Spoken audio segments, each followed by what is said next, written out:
Got the $250K baller this week, the $25,000 NBA baller today, and you can get in that. You can enter that 3 times, actually, if you just sign up through us at awesemo.com, because you get up to $30 in Yahoo Sports Rewards points upon depositing. They're as good as cash to be used to win and play and win money on Yahoo Daily Fantasy Sports. It's those YSRPs. They're as good as cash. All you got to do is go to awesemo.com. Click on the NFL link. You'll see the wonderful free primetime article done by our boy Emac. I refuse the old pal thing, Adam. I won't do it. Yeah, I don't think I've ever said it. I won't do it. I refuse. And I know you're listening, Emac. The accentuated your old pal. I won't do it. I won't do it unless they do it there to explain why I won't do it. Anyway, Emac does an awesome job on that article. It's the Showdown article, so check that out and click on the Yahoo link at the top. That'll take you where you need to go. Use the sign-up code AWESEMO when you do, AWESEMO, and get your $30 in YSRPs. That is Yahoo Daily Fantasy Sports, sponsor of the NBA Deeper Dive right here on awesemo.com. What's happening, brother? How's it going, man? Excited for basketball and to not have to think about football for 6 days. Well, I like football. Yeah, I do when I win. I wasn't a big fan of it yesterday. Fair enough. I'm Dave Locker, by the way. That's Adam Scher. Ship my money, DFS. And we're happy to have everybody with us, as always. We got 6 games to discuss today. Doing a little something new, though. You may enjoy this. You may appreciate it. So here's the deal. If we get 300 likes on today's video, right? It's not unattainable whatsoever. Actually, we want this to happen so we can hook everybody up. We're going to make Alex's or Awesemo's NBA projections free tonight at awesemo.com. So the goal, 300 likes. You hit that, we're unlocking it. Free NBA projections for tonight's 6-game slate. Get it. Hit that mark, baby. Let's make it happen. We'll do it as a team. What do you say? All right, man. Let's jump into it. Washington and Detroit. First of all, Isiah Thomas is starting tonight. Adam? Yeah, someone just mentioned that on Twitter. I haven't seen that anywhere. I'm almost certain. I just got the news a second ago. Now you're making, yes, Isiah Thomas will start. That is confirmed. Adrian Wojnarowski, Wizards are moving guard Isiah Thomas into the starting lineup against Detroit. League sources tell ESPN. Wojnarowski, that's a tough one, man. Call him Woj. But there you have it. It's pretty crazy, too. When Josh Engelman and I did today's strategy show this morning, check that out every day, of course, if you're not already. The Wizards were 1.5-point favorites against a skeleton crew of a Pistons team. They're now 3.5-point favorites, but it's really not that impressive given how beat up the Pistons are. I guess it goes to show how underwhelming this Washington team is as well. But you got a 224.5 total, 114 total for the Wizards, 110.5 implied total for the Pistons. Let's go ahead and start with Washington because we have a lot to talk about with Detroit. So let's get the Wizards out of the way first. Where are you starting here? I think now you kind of have to start with Isiah because I don't know how many minutes he plays. We've only seen him play up to 24 minutes since coming back, but I assume that inserting him into the starting lineup means that he's going to play more minutes. That's, normally how it works. And there's no real reason for them to do it if he's not. So, if you're going to get 28, maybe 30 minutes out of Isiah, he becomes obviously a much better value than he otherwise would have been. He's still pretty inexpensive. His usage should come down a bit playing more minutes alongside Bradley Beal, but he's just another cheap guy with a high ceiling that you can go to on a slate that really didn't need more of that. It really didn't, but how do you, and I know Isiah Thomas isn't minimum salary, of course, but I guess the question is, how do you confidently or comfortably get away from him when he's already been very productive with a limited role off the bench? He's a 33% usage player so far. He's dishing out assists at 57%, Adam, which are ridiculous numbers. This looks like, the Boston Celtics, Isiah Thomas. I guess really what it comes down to is, number one, do you worry that he's in the line or in the starting lineup with Brad Beal, sharing minutes with him? The obvious quick answer would be, yeah, it takes away from him a bit, but in the event that he sees 8 more minutes, which I think is actually very feasible, I wouldn't be too worried about him losing some usage to Beal, being that coming down from 33 and 56% in terms of usage and assist rate, respectively, you could still put up some really solid numbers against a completely a Pistons team that's in total shambles. Yeah, no question. He's played 35 minutes alongside, 35 minutes alongside Beal so far this season, 24.7% usage rate. So not the numbers he was putting up off the bench, but still very solid. And it's not like outside of Beal, there's any high usage guys on this team. So he should still get, plenty of touches, plenty of opportunities, and the increased or presumably increased minutes obviously are a big deal when he's only 5,300 on FanDuel and 4,900 on DraftKings. I think that kind of trumps everything. Yeah, I think I set the bar a little too low. We have 362 likes already. Told you we should have gone 10K. Well, I screwed that one up. Nice work, fellas. But let me say, some of you guys are assholes for only liking it today, 5 minutes into the show. What's up, man? We telling me we could have had 400 likes 3 minutes into the show, but we need to unlock stuff? Come on, man. Help us out a little bit.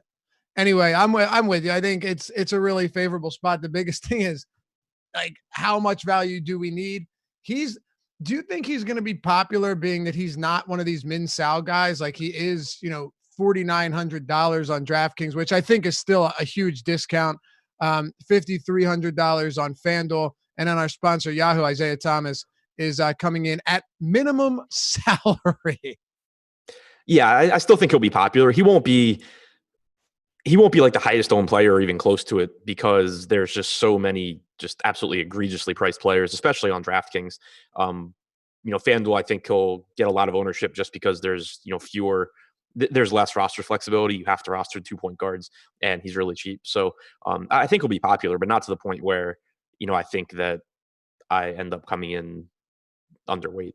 On Yahoo, though, you just don't have a choice. Yeah, I mean, he's I'm sure there's a lot of minimum guys there that project well, but no question. Yeah. What about a Bradley Beal? I mean, in a vacuum, you'd say it's a really good spot, and maybe you like him, but there are a lot of guys that are priced similarly to him, maybe a little bit more, maybe a little bit less, that are also in really favorable spots and don't run the risk of finishing a game with 1 assist and 0 rebounds, despite how good Bradley Beal is as a player. Yeah, I think that the thing that will keep Beal's ownership in check is that when you think about it from a roster construction standpoint today, obviously James Harden's a priority. On FanDuel, he's the same position as Beal. On DraftKings, obviously you have more flexibility, but Harden is absolutely a priority. You have Josh Richardson, who's cheap. But then even amongst the guards around Beal, you have Kyrie, you have Damian Lillard. So you have guys that are going to project similarly that have basically the same ceiling as well, and you'll probably see ownership kind of spread out between those guys. So I think that Beal's a good option. I don't think he's in optimal lineups just because of how much value there is, and then the fact that Harden is there. But I do think that he's one of the better guard options. I have him projected right now for the 5th most DraftKings points on the slate. So obviously a good play. Yeah. How much do you think Thomas in the starting lineup hurts him? Probably not too much. If anything, I think it probably takes away some assists. He has a 28.3% assist percentage this season. I would expect that comes down a bit. Okay. Yeah. In chat, by the way, we love you guys and we appreciate all of the support, by the way, and not serious about calling you guys assholes, but I would hope that everybody knows that. I think everyone does. Let's talk about Detroit, unless you want to get to Thomas Bryant or anybody else. Yeah, in the context of this slate, it's just really tough to get to anyone else on Washington, because there's 12 teams playing today. 4 of them, Philadelphia, Golden State, Minnesota, and Houston, all missing star players. Mm-hmm. So, and that's not even including Detroit missing Rose and Frazier and Blake. So, on teams that aren't missing key guys, it's really tough to get to anyone that's not either really cheap or a star. Talking about Detroit, my God, Derrick Rose out. Reggie Jackson, we know he's going to be out for at least a month now. Tim Frazier's doubtful to play, so unless that changes, we're going to assume that he's sidelined as well. Josh and I broke this down in depth today, and I think we ultimately got to the same destination different paths maybe and slightly different opinions, I guess. It's tough to say, but like Bruce Brown, for example, played 40 minutes last time out, led the team with 12 potential assists. Andre Drummond was second with 11, which says a lot in its own right. Langston Galloway didn't really have much opportunity there, but he did play 28 minutes. And he feels like one of these guys that if he gets hot off the bench, takes away potential minutes from Snell or from Bruce Brown. That's not to say it'll happen, but it does feel like one of these spots where you've got so many like low end players that all it takes is one of them really getting off to a good start, Adam. And we've seen this a lot where it throws a wrench into the works. But we'll get to Drummond, but let's start with this backcourt first. Bruce Brown, Langston Galloway, Luke Kennard. What are you doing? Brown's the priority for me just because his role I think is different than Galloway's. I don't pay attention to summer league, but there were tweets going into last game about how he ran point a ton and looked pretty good at it in summer league this year. And then we saw him come out and lead the team with 99 touches. He had 12 potential assists, played 40 minutes. I'm not projecting 40 minutes. I have him at 36, but I think he just has a different role and he's going to, he should be the primary ball handler here. So while I agree that Galloway is a reasonable pivot because Galloway can get hot, and if Galloway plays well, it's reasonable to think that it cuts into Bruce Brown. I don't really think that they're all that comparable. So I do have Brown pretty far ahead of Galloway, even factoring in the ownership.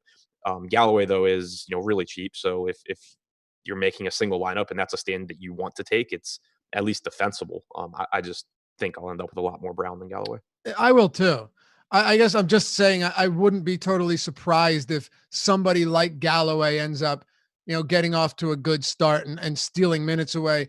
And look, I don't project games like that, but we see it a lot with the real cheap chalk for these, point guards or even wing players, and it doesn't go the way as planned. Frank Ntilikina yesterday, but we know Fizdale hates him. He's just torturing him, acting like he was going to give him good run in the starting lineup. What about Luke Kennard?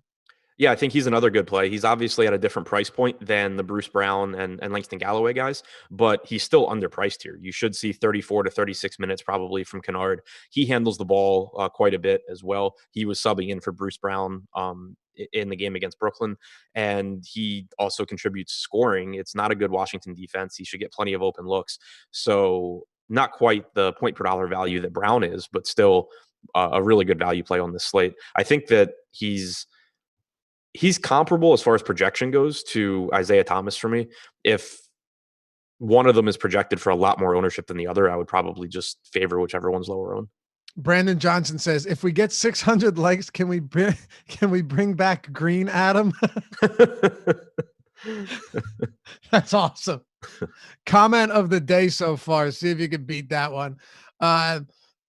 We'll go to Drummond last. I want to get through all of these cheap players because on DraftKings, everyone not named Drummond, someone pointed this out in the YouTube chat earlier today, is below 5K. So how about Markieff Morris here? $4,000 weighing in on DraftKings. Look, he's a disappointment almost all the time, but he's 4K on DraftKings, 4,300 on FanDuel, and minimum salary on Yahoo. Where, by the way, Bruce Brown is $12. Some of these guys are so cheap.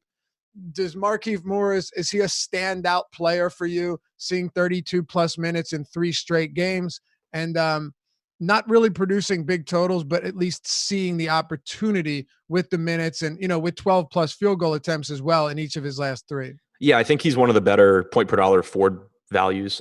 He's played 32, 32, and 34 minutes in his last 3 games. Earlier in the season, we were seeing him lose minutes to, I think, injury at one point, but then also foul trouble. So it's not like this playing time came out of nowhere. The scoring opportunities have been there with a usage rate overall around at about 20%. His per minute production this year has been much worse than the last couple of seasons when he was on Washington. And I think the biggest thing that stands out is his rebound opportunities being lower, which makes sense when you're playing alongside Andre Drummond, who is playing basically every minute and just grabbing every single rebound. So it makes sense that his per minute production comes down, but the opportunities are still there. And against this Washington team, if you're going to play 32, 34 minutes at 4K on DraftKings or 4,300 on FanDuel, it's just really difficult to disappoint. And obviously, if he has a good shooting game or a couple extra rebounds bounce his way, he can pretty easily outperform that salary. Yeah, I think so too. of the cheap guys, which is everyone not named Andre Drummond. Important question here, Adam. Who are your favorite in prioritizing with guys like Bruce Brown, Markieff Morris, Luke Kennard? I'm assuming guys like Galloway and Snell are last for you. So give me, the top three here on this team. Brown, then Kennard, then Morris, then Galloway. Brown, Kennard, Morris, Galloway. Okay. I have to ask, any interest in somebody like Tony Snell or anyone else that we haven't gotten to yet? Not particularly. Tony Snell, could very easily get a bunch of minutes, but he doesn't do anything except knock down threes, really. And this isn't a slate where I expect getting, 24 points at 3,400 to be all that useful, considering how many cheap guys that are locked into big minutes and nice roles there are on the slate. If you're wondering how incredible Drummond is from a rebounding standpoint, Isiah Thomas will have his minutes monitored. Should we do the routine yearly take on our thoughts about monitored minutes? Scott Brooks. Scott Brooks. It's Scott grades. Brooks. It is Scott Brooks. I didn't even think about that. Yeah. In all seriousness, though, monitored minutes and limited minutes, Adam, they could mean the same thing. They could mean nothing of the sort.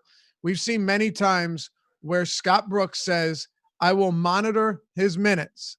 And what ends up happening is he literally, by monitor, just watches them play 38 minutes. Exactly. And also keep in mind that Isaiah's only played 3 games this year.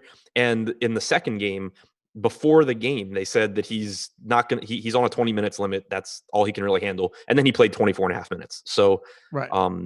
Brooks has never really been one that's good at actually limiting guys if they're playing well and feeling fine. All right. So yeah, I'm not reading into that too much.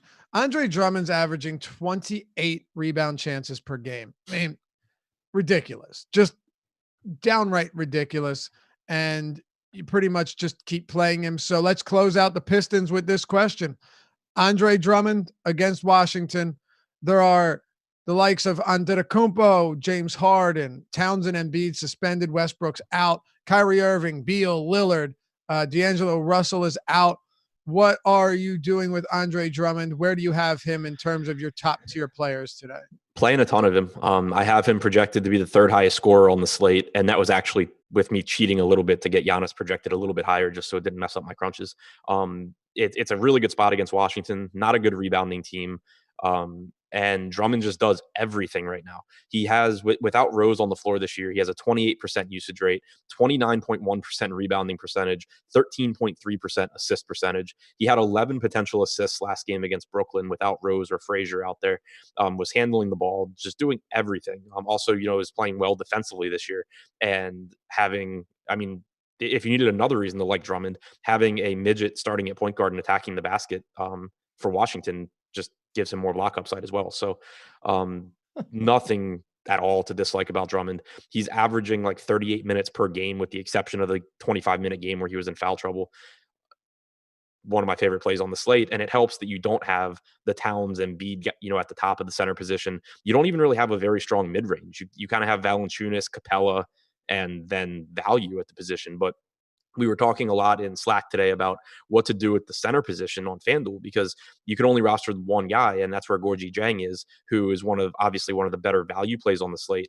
But my argument there is that let's say Jang plays 26 minutes, scores like 30 or 32 fantasy points, which would be a really good game, and it's a great point per dollar option. There's a really good chance he still loses by 30 plus raw points to Andre Drummond. And even though he's a good point per dollar option, it puts you in a massive hole in tournaments. So I absolutely think Drummond's a priority on this slate. Okay. Sorry. That word's not appropriate anymore, Adam. What? Never mind. Oh. Let's keep going. Brooklyn and New Orleans. I'm sorry. I shouldn't laugh. I should be a better person. And for that, I apologize. 238.5 total. Huge total here. Highest on the slate by a wide margin. As a matter of fact, no games within 8.5 points. 121.3 total for the Nets, 117.3 for the Pelicans. Nets are 4-point home favorites. Pretty incredible, man. The Nets have the highest total on a slate with 12 teams. You wouldn't have said that a whole lot last year. look, Irving's price kind of puts him in no man's land, but I really do at least love what I'm seeing from him this year. Now, he is expensive everywhere. Totally understand it. And I'm not sure how much I get. I think initial crunches, I got around 20%, maybe a tiny bit more. But the usage from Irving, he's getting 34 minutes in competitive games. He's averaging almost 2 more or potential assists this season than he did last year, which I really like to see. His usage is 34%.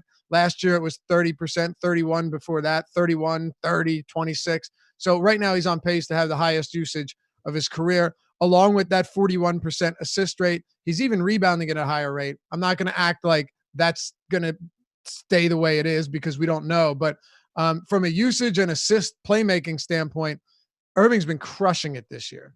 Yeah, he has. The only real knock on him is that when you compare him to guys like Bradley Beal, you assume if they're both in competitive games, he's going to play like 4 less minutes. Same goes for Damian Lillard, but he's just so productive when he's on the floor. You mentioned that, the assist percentage is really high. The usage rate is there.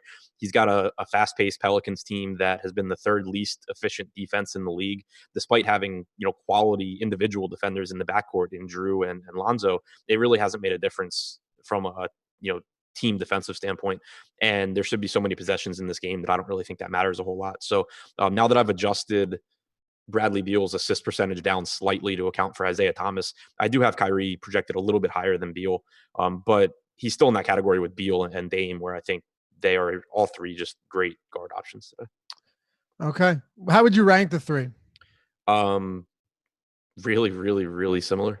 I think probably Dame 1, Lillard 2, Beal 3. Okay. Wait, you said Dame 1, Lillard 2.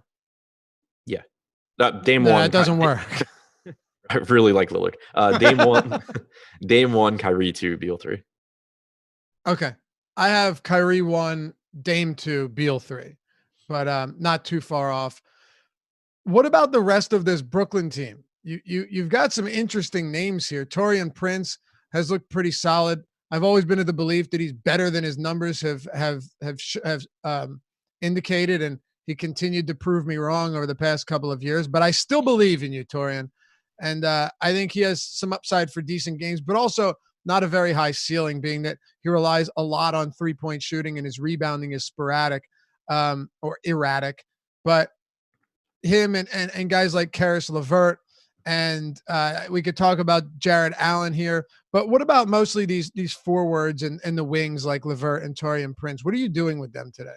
Yeah, I don't have a ton of interest in anyone not named Kyrie, even though this game should be really high scoring. It's the same thing that I talked about with the Wizards, where when you get slates like this, where like half the teams on the slate are missing key guys, it just makes it so that you have to have a lot break your way for guys on the other teams to be great plays, because they're more or less priced correctly. You could certainly argue that LeVert and Prince are a little cheap given their upside, but compared to all the other players on the slate where they're just incredibly underpriced because of different roles than normal, it just makes it really tough for anyone to be anything other than a secondary option, unless they're a superstar or on one of those other teams. How about the other side of this one? Right now, the big news is, and really the big question, this was a big topic of conversation this morning. Adam, DraftKings has done a good job of preemptively pricing guys based on potential injury news, even for NBA. How the hell is Jahlil Okafor $3,100 with Derek Favors questionable? And he didn't even play. Like, it's not like Derek Favors was questionable this morning. Derek Favors hasn't played in a few days. Yeah, no, I have no idea. We saw them doing a really good job a couple of days ago. It was like a 3-4 day period where they were getting prices up really quickly, and it was making it so you actually had to like give some thought to what you're doing with your lineups. But then, not sure if you played yesterday, but LeBron was $9,300 after scoring 92 points. His salary dropped. We've seen several guys just go down in price after very good games, and there's just a ton of guys across the site tonight that are just unbelievably cheap. Okafor obviously being one of them. Okay. It's crazy. And yeah, it sucks. It does, because in the event that Favors is out, like, what are you doing? I mean, you don't really have much of a choice. But more so, The game locks at 7:30, so we should have that news. But Adam, there's also the possibility that we don't get that news until very shortly before lock. Yeah, exactly. Favors had been doubtful in the previous games. Now he's questionable. I'm still guessing, and it's just a guess, but my assumption is that he'll sit just because he does have, a injury history before. We've had teams, Utah in the past, really trying to like limit him as well. New Orleans clearly wasn't trying to run him into the ground earlier this year too, and Okafor has been playing pretty well. So I'm guessing that he sits and then comes back next game. But obviously that's huge news because if he does come back, Okafor still actually is an okay point per dollar option in 16 to 20 minutes, but obviously wouldn't be one of the clear top values on the slate. All right. We had a good question and we haven't gotten to some of these guys yet, but it makes sense that I ask this now. Toy Sniper says, can you quickly discuss priority between the three cheap centers, Okafor, Gorgie Jang, and Aaron Baines? Yes, we can do that. And I guess I'll say right now that Baines has been very good, but just from a salary standpoint, like salary constraints, I would put Okafor and Jang up at the top, however you want to do it, and then Baines. What about you? Yeah, it's just, I mean, I don't even think Baines is in that category because He's not. He's going to give you like similar projections to them, but he costs you so much more money. He's 2K more on, he's 2,000 more than Jang on FanDuel. He's 1,000 more than Okafor on DraftKings. He's 2,000 more than both of them. And then also on DraftKings, you can only roster Baines at center.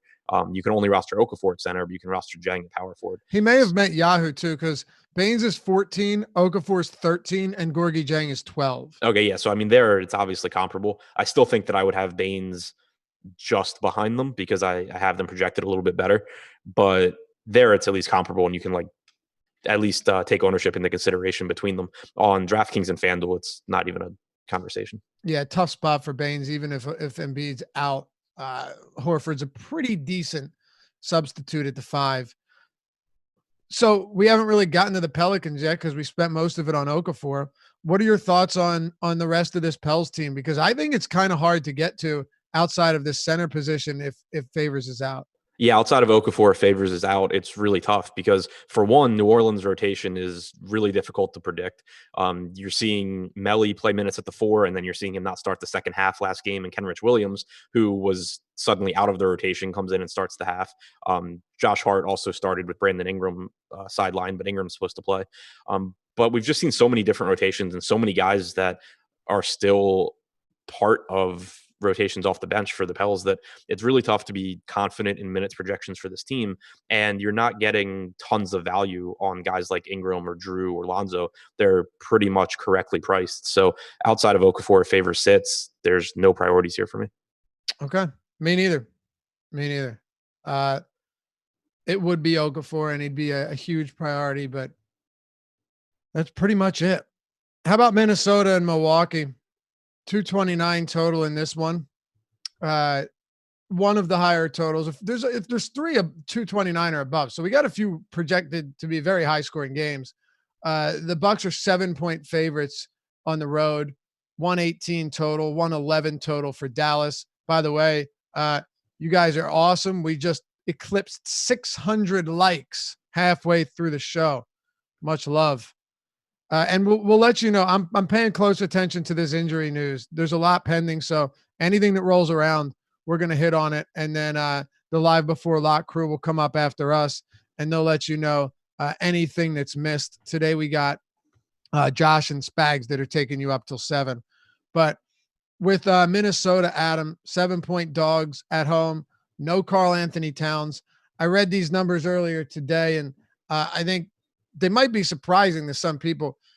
Jeff Teague, without Derrick Rose, Jimmy Butler, and Towns since the start of last season, has spectacular numbers. And it does make sense because Towns is so involved in every phase of the game, even as a ball handler, that Jeff Teague picking up that slack just seems natural. And I think that he's not a top play here, but I think the price point makes him viable, even though it's not a great matchup. His numbers without Towns, Butler, and Rose, 3 big names no longer there, one of them suspended, of course, makes him an interesting option. Yeah, for sure. And he also played huge minutes against Washington while that game was competitive. I think that you could see him pick up a little bit more playing time, but also 26.5% usage rate, 42.8% assist percentage without Towns on the floor. He just does a lot more, offensively without Towns out there, which makes sense since Towns not only is a high usage guy, but also a playmaker in his own right. So it really makes Teague have to play entirely differently. And they've only been in one competitive game, like you just kind of said. The only game is he played 31 minutes in the one close game. Right. I have him at 32 minutes tonight, but he clearly could play a lot more if this game is competitive. It's a tough matchup against Milwaukee, but they're also one of the faster teams in the top 10 pace this year. So if Minnesota can hang in there and not get blown out at home by the Bucks, I think that Teague is just really underpriced. Me too. Anything else from this Minnesota team? Like I said, not a great spot, but I mean, dude, with the way basketball is today, matchups might not be quite as important. They still have a total above 110. So that's not to say that it makes you fall in love with all of these guys, but does Minnesota, anyone else stand out without this monster usage, monster rebounder on the court in Karl Anthony Towns? Yeah, I mean, Gorgie Jang obviously is one of the better values. He's especially valuable on DraftKings where you can roster him at power forward, and he doesn't cost you Andre Drummond like he does on FanDuel.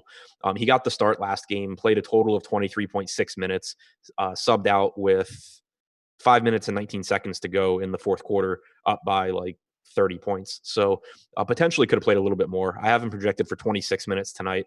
I think the center rotation there is interesting. Noah Vonleh against Washington only played 13 minutes, but he picked up 2 fouls in his first 3 minutes and 20 seconds. That led to Jordan Bell subbing in. Bell, outside of that, didn't play except for in garbage time. So I think that you just see a split between Jang and Vonleh as long as neither of them get in foul trouble. I have it at 26 minutes for Jang, 22 for Vonleh. If you're looking to leverage against the Jang ownership, Vonleh is the guy that you obviously do it with, because if Jang gets in foul trouble or Vonleh just plays really well off the bench, he's directly cutting into Jang. The problem is that he's more expensive too. On DraftKings, at least, where he's $1,000 more, it's tough. On FanDuel, it's a play you could make just because Vonleh is a power forward there. And so the opportunity cost is lower, and you're just giving yourself a chance to pass a large percentage of the field if Jang gets in foul trouble or if Vonleh plays more for defensive reasons or whatever.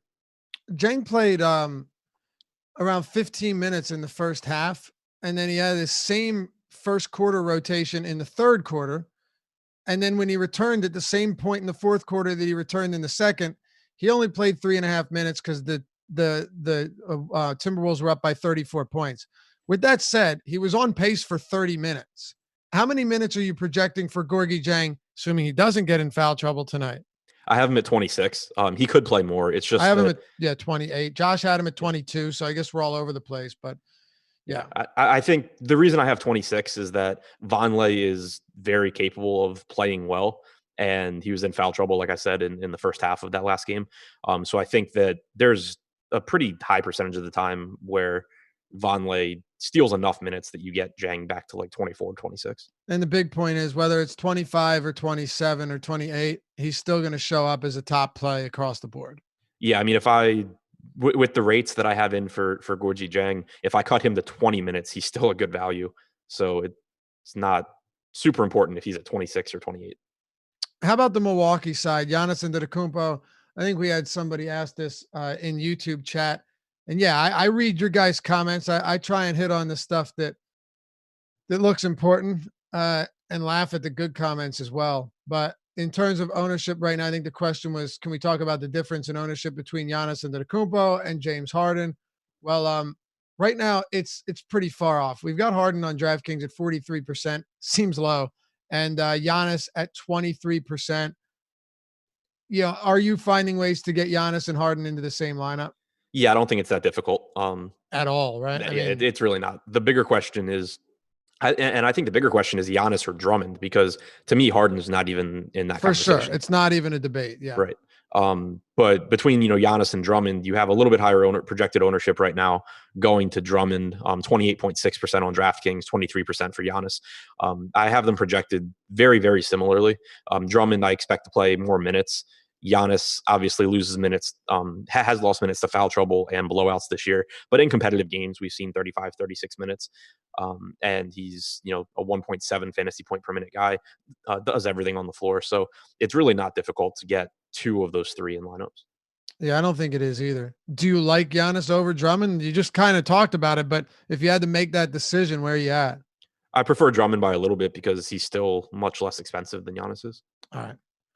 Is it amazing or what that we all know that Drummond is this good. I've loved this guy forever. I know you have too, but I mean, before last season, or would you have ever thought like $10,400 Drummond or $11,300 Giannis? Like, regardless of matchup, you would never expect that to be a decision you have to make this season. Yeah, and then when someone tells me that Giannis is lower owned, I probably would have laughed. Exactly.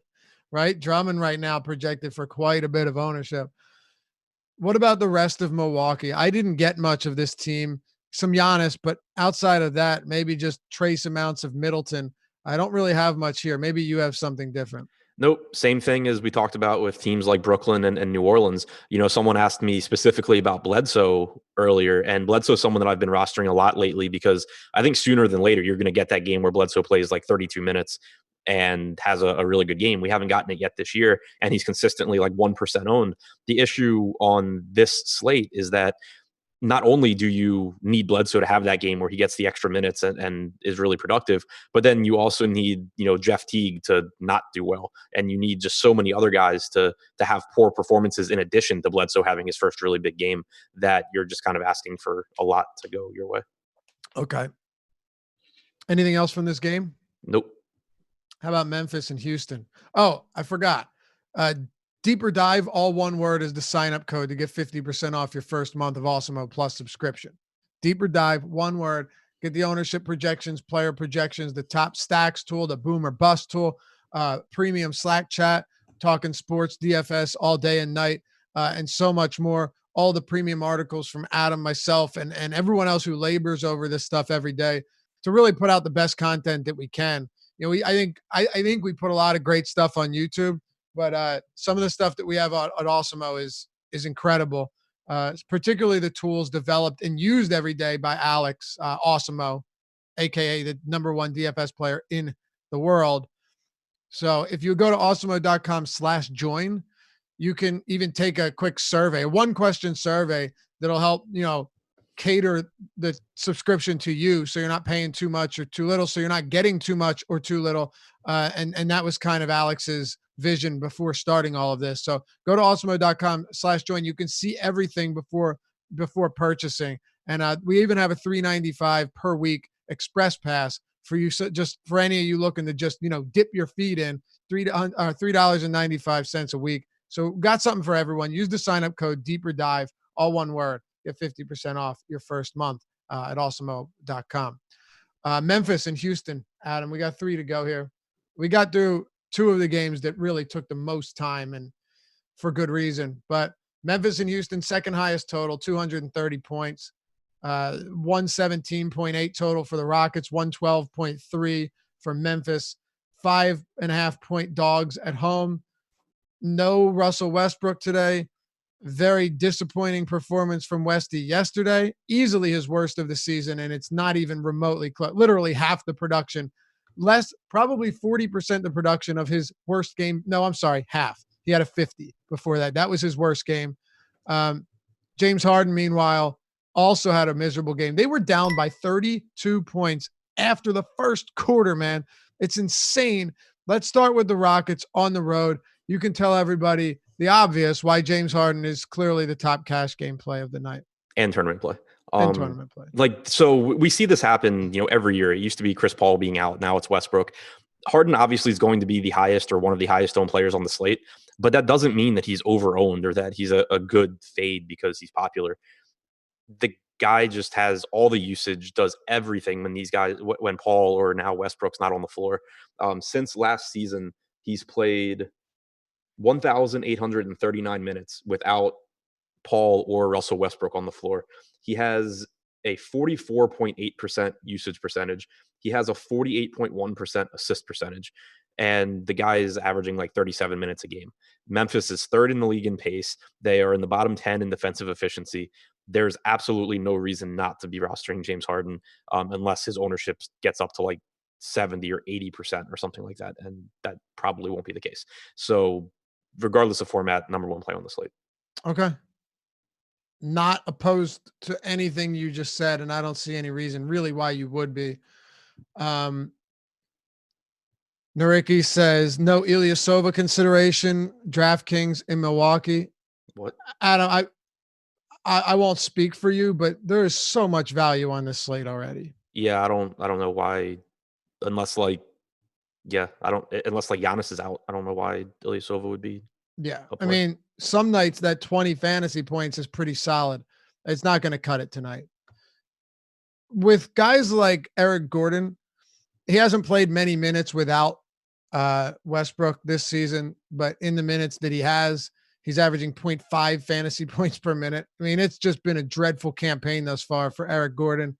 He hasn't played a single minute without both of them, which makes sense. So they're likely going to, he'll see some minutes without Harden. Maybe he comes off the bench. I don't know. Or if they start, they stagger. But it's just been so bad. And even when Gordon does have big games, what happens is it's totally reliant on scoring. But he's as cheap as it's going to get, man. And we need to discuss him in a game that's got a 230 total against the Memphis team that is playing at the third fastest pace in the league, against the Memphis team that is a bottom 3 defense thus far. The list goes on. This is a Memphis team that's going to give up points in bunches this year. Yeah, Gordon's one of my favorite plays on the entire slate. Yeah, that'll end well. What'd you say? I said, and I hear you. But I said that'll end well. Oh, yeah. Especially right now. I mean, we haven't projected for 17% ownership on DraftKings at $4,000 with guard and forward eligibility. And the reason why I like him so much is that his role tonight should be completely different than it has been at all this season. You mentioned that he'd played 0 minutes this year without either of Harden or Westbrook on the floor. And I wrote about all the numbers from last year in the deep dive article, but he played 124 minutes last year without either one of Paul or Harden on the floor. He had a 36.8% usage percentage and a 25.4% assist percentage, averaged 1.4 DraftKings points per minute during that time. When he played with just Harden on the floor and no Chris Paul, 20.3% usage, 8.6% assist percentage, averaged 0.7 fantasy points per minute. I expect about 33% of his minutes tonight to be without Harden on the floor, and then the other 2/3 to be alongside of him. So I think that those 11 to 12 minutes that he should get without Harden out there make a huge difference. And then on top of that, obviously he's been really bad this year, but his effective field goal percentage is about 37%. Last year it was 52.6%. So obviously he's going to start making more shots at some point as well. But the extra assist opportunities he should get in this game, since Westbrook is out, also just give him a higher floor and a higher ceiling. I think he should be much, much higher owned than he is projected right now. Clint Capela has a 23% rebounding rate without Westbrook, 13% with Westbrook. Of course, the sample is small, Adam, but it's no surprise that Clint Capela is going to benefit greatly in the rebound department on the boards with somebody like Westbrook off the floor. And we even saw him get the hook the other day on the bench. Played 20 minutes, 23 minutes over his last 2 games. Last night was a blowout. But what are your thoughts on a discounted Clint Capela? Do you see the minutes rising? And do you think the rebounding is buoyed? Well, not buoyed, is helped a lot with Westbrook off the court? Yeah, I think it should be. And his salary really, really came down on DraftKings specifically. On FanDuel, he's fine at 7,800, but 6,200 on DraftKings, very, very clearly priced to his floor more so than anything. The minutes have been inconsistent this season, and I don't feel really confident in them here either, because you're probably going to get about half the center minutes for Memphis going to a 6'8", 215-pound Brandon Clark. So it's not like you need Capela out there. But at the same time, he certainly can be. It's not like he's going to get run off the floor. It's more just whatever D'Antoni wants to do. I haven't projected for 30 minutes. I think that he could play a little bit more. He could play a little bit less. But the rebounding opportunities should go up without Westbrook. And there's just a lot more upside than downside at his salary. Anybody else from Houston? Pretty much Harden, Capela, Gordon. Memphis. Oh man, Jonas Valanciunas, Brandon Clark. Where are you looking for Memphis again in a game that's going to be high scoring? Houston, matter of fact, their defense has been worse than any team in the league. They're allowing 127 points per 48. It's insane.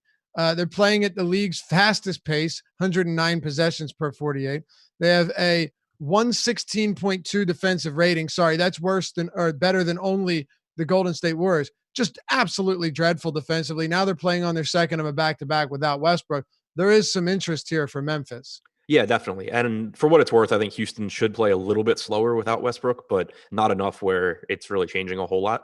But you have some pretty decent value on Memphis. I think one of the most interesting situations, though, is with Jaren Jackson being out. Looking at some other sites, pretty consistently, Brandon Clark is projected for like 30 minutes. I don't see that unless he starts. He's played 4 minutes alongside Jonas Valanciunas in the regular season. He played 5 minutes alongside him in the preseason. And with how often Jaren Jackson has been in foul trouble this year, it would be really easy for Brandon Clark to have picked up more minutes at the 4, but he hasn't, which makes me think that it's a conscious decision not to play him alongside Valanciunas. Valanciunas' minutes are creeping up. He played 24, a little over 24 last game. I have him at 25 to 26 today. If you are assuming that Clark doesn't really get minutes alongside of him or only picks up a couple, I have him in 24 minutes. Obviously, that changes if he starts because that would signal that they're willing to play him alongside Valanciunas. But I'm expecting either Kyle Anderson or Bruno Caboclo to get the start at the 4. And if that's the case, I think that Clark is being really, really overprojected across the industry. You actually have him as the top bust, biggest bust in our NBA syllabus today. I saw that. Yeah. Okay. Yeah, I mean, right now we have him projected on DraftKings to be the 7th highest owned player. And obviously, if he doesn't start, that number will come down because I think it's just that sites are projecting him to start. But yeah, I think that it's a situation where people would really like him to get more minutes, but we haven't actually seen Memphis do anything that suggests that Jaren Jackson being out has an effect on Brandon Clark. Stank 2323 says, would you prioritize Ja Morant, Clark, or Joe Val in a tournament to run back against Houston tonight? So I'm not real concerned about running it back just because I think that the Houston guys, like I'm not concerned about that. But I think that Joe Val is my favorite play from Memphis. The problem is just that you run into the opportunity cost issue with Drummond at center, with potentially Okafor at center. And then, if you're talking FanDuel, Gorgie Jang at center. So that's tough. Ja Morant, I would really like, except for he's not really playing more than 28 minutes. And that makes it really tough when you can get like a cheaper Jeff Teague in his situation. So even though it's a good matchup for Memphis, I'm probably going to be under the field on pretty much the entire team. Okay. Anyone else here? So I mentioned Anderson and Caboclo. Anderson's been the direct backup to Jackson this year. So I think that you could get a couple more minutes for him. I have him projected for 25 minutes. He's not a top value just because of other guys on the slate like Brown and Jang and everyone. But I think that he is a low enough owned that he's someone that you could get to in tournaments. Chad says, given the fact that you can roster a point guard and Bruce Brown at the small forward position on DraftKings, doesn't that make him a higher priority value play? That's a fair point. Brown. But I mean, and again, on DraftKings, there's so much roster flexibility that I don't know how, like everyone has MPE now, Adam. Except Bradley Beal. Yeah. But yeah, I mean, if the question was about Brown, I think he's one of the top priorities on the slate. For sure. Phoenix, Philadelphia. And don't worry, this last game, we won't have much to talk about. But Phoenix, Philadelphia, 223.5 total. 112.5 for the Sixers, 111 for the Suns. That's right. The Sixers are 1.5 point favorites in this game. That's crazy. Yeah. Right? I mean, it's nuts. Al Horford, man, I've been talking about this. Really some aggressive basketball we've seen from him this year, and I love it. 24 field goal attempts last time out. He has the highest usage rate on this team with Joel Embiid off the court. His per minute production is fantastic. The minutes have been not through the roof, but still very consistent. You'd expect normally to see around 34 for him in a spot like this if it's close. Talk to me about Al Horford. And then Josh Richardson. We had a pretty valid question earlier that I wanted to wait till we got here. You can hit on both of these because Josh Richardson is who we're going to talk about now. Josh Richardson or Isiah Thomas on DraftKings, and your thoughts on Al Horford and the rest of this Philadelphia Sixers team. I like Richardson more than Thomas just because I think the minutes are going to be there. Isiah, we're talking about, can he get to 28 or 30? Right. I'd be shocked if you got like 34 or something from Thomas. On a per minute basis, I expect more from Thomas, but not enough, not so much more that I'd take him over 36 or 35 minutes from Richardson. Right. In the 2 games that Embiid's been out this year, you've gotten 36 and 37 minutes from Richardson. Exactly. And he's not, the dominant usage guy or the really high assist guy that Thomas can be. So the per minute production, like you said, is better for Thomas. And if he somehow stays on the floor for 34 minutes, then he should outscore Richardson. But it's just really, really difficult to think that is something that can happen. And Richardson, is actually even a little bit cheaper at 4,600. So, I'd give the edge to Richardson just based on the minutes. Horford, I'm with you. He's averaged 1.3 points per minute without Embiid this year, 30 and 34 minutes in the 2 games that Embiid sat. But just does everything when he's out there, has over a 24% usage rate without Embiid on the floor, picks up assists, rebounds, and he's pretty inexpensive. He has power forward eligibility on DraftKings. On FanDuel, he is also a power forward, which is really nice. Makes it a lot easier to roster him. So, I like Horford. I like Richardson. Ben Simmons is another really good play. Should have or has a usage rate between 24 and 25% without Embiid on the floor. Should play 35 to 37 minutes. Tough to prioritize him over, like a Lillard or a Kyrie at the same or a similar price point, but still a pretty good option. And then Harris also, I think I would rank behind the other guys on Philadelphia, but he's still a quality option. Slides down to the 4, gets more rebound opportunities, gets more usage without Embiid. For me, it's Richardson because of that price tag in minutes, then Horford, then Simmons because of just the position, and then Harris. Yep, same order for me. Yeah, and then Thybulle's totally unnecessary on a slate like this. Yep. I don't ever think you need to run it back in games when you're stacking a team. However, I do think there are certain spots where if you're worried about a blowout or one team's that much better and it's a good matchup, if the game stays close, it means the guys or somebody from the other side is likely going to have a big game. With Houston, Memphis, I do see that. And I think, like you said, you definitely don't have to run it back, but there's nothing wrong with doing it. I personally am having a tough time finding anything I really like from Phoenix today. A couple guys that I think are secondary options, but I'm not in love with anyone from the Suns side, even though I really like Philly. Yeah, me neither. Booker has taken a hit as far as assists go, playing alongside Rubio, as you would expect.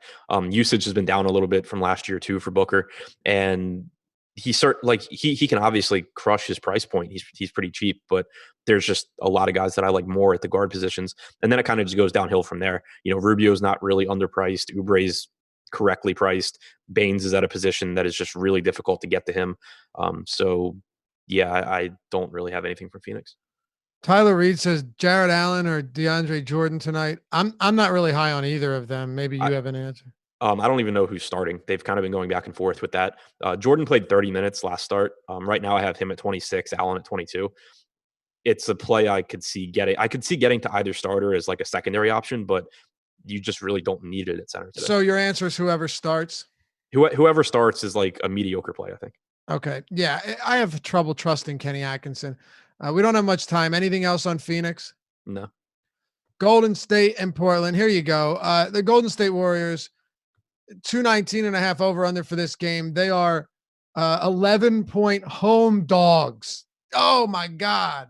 115.3 total for Portland, 104.3 for the Warriors. I'm just going to let you run with this here. I'll just throw out a couple. We only have a minute or two, and then Josh Engelman and Chris Spags are taking you up till 7. Kai Bowman played almost 40 minutes last game, so that's pretty cool. D'Angelo Russell is out again, so I do think Bowman carries plenty of value here. And then you get into the guys like Poole and Burks and Damian Lee, and I think there's a lot of roulette happening there. Eric Paschall, Glenn Robinson, it gets ugly. Yeah, I think Bowman is obviously a good value, but he might be a little bit overowned. We have him projected on DraftKings right now to be the 5th highest owned guy. Wow, really?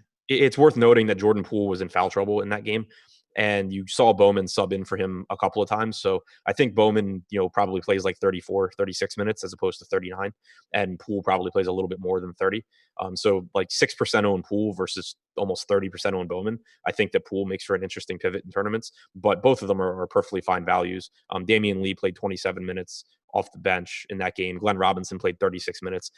It's not a spot where I'm really confident in any of these guys, but they only have 9 bodies, and someone has to score some points, even if they only score like 80. So they're obviously in play.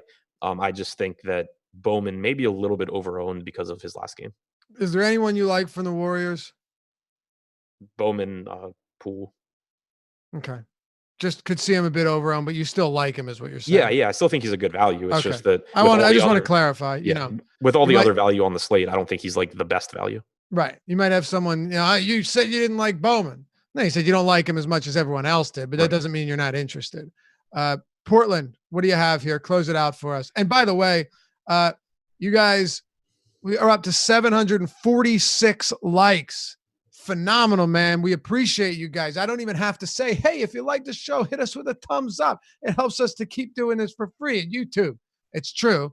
And we're happy to get to 800, but awesome stuff. Appreciate you guys. Wish you the best of luck tonight. Adam, close it out with the Blazers. Yeah, really good spot for Dame Lillard against what's been the worst defense in the NBA. There's obviously blowout risk here, but it helps that the game's in Golden State, and I'm not going to predict that the game blows out anyway, especially if it does blow out. There's a really good chance that it's because Dame went nuts.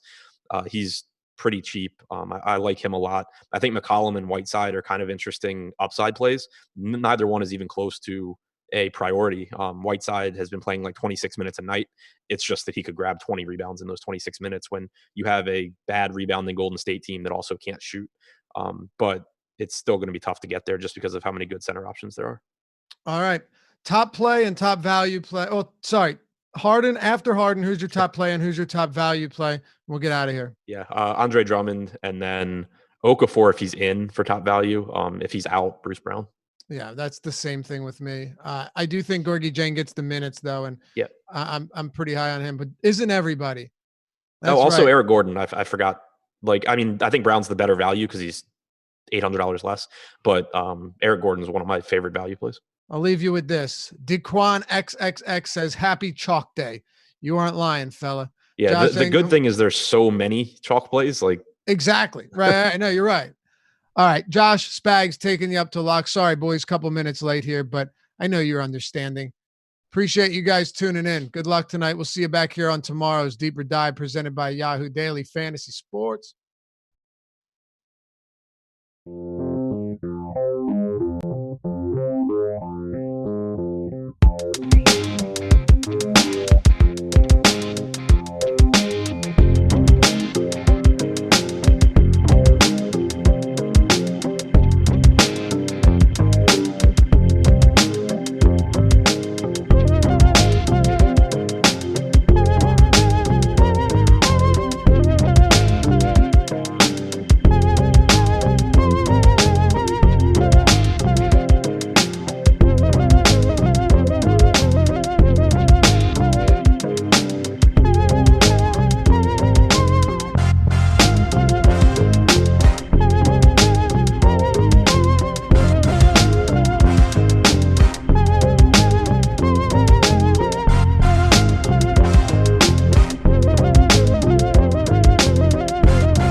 We should be starting up now. Hello, everybody. Welcome to the awesomemode.com live before lock show. Got ourselves a wild 6-game slate, probably the wildest one. This feels more like a late in the season one where we have all the guys rolled out. We'll talk about all the important plays as we go.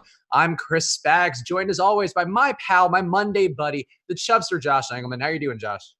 Well, pretty good. Fun day today. Got a lot done. And now we just have like a really bonkers NBA slate to work our way through. Just chalk in weird spots, and we're playing backups and stuff. Guys that, like you said at the beginning, guys that we normally play in like March, but we're playing them now in the first week of November. A lot. Some people are going to have. I know it's the same thing every day. Same amount of people are in a contest, same amount of chance to win, so to speak. There are some people that are going to take like brutal beatings because of the way chalk is set up, and there are some people that are going to hang scores that are just like really incomprehensible. If some of this chalk does really well, scores are going to be insane for a 6-gamer. Yeah, no, Alex's projections, which by the way are free thanks to the deeper dive guys. They got their 300 likes. They aimed a little too low, got their 300 likes right away. But because of them, because of the viewers and all you guys out there watching, the projections today are free at awesemo.com. So check them out.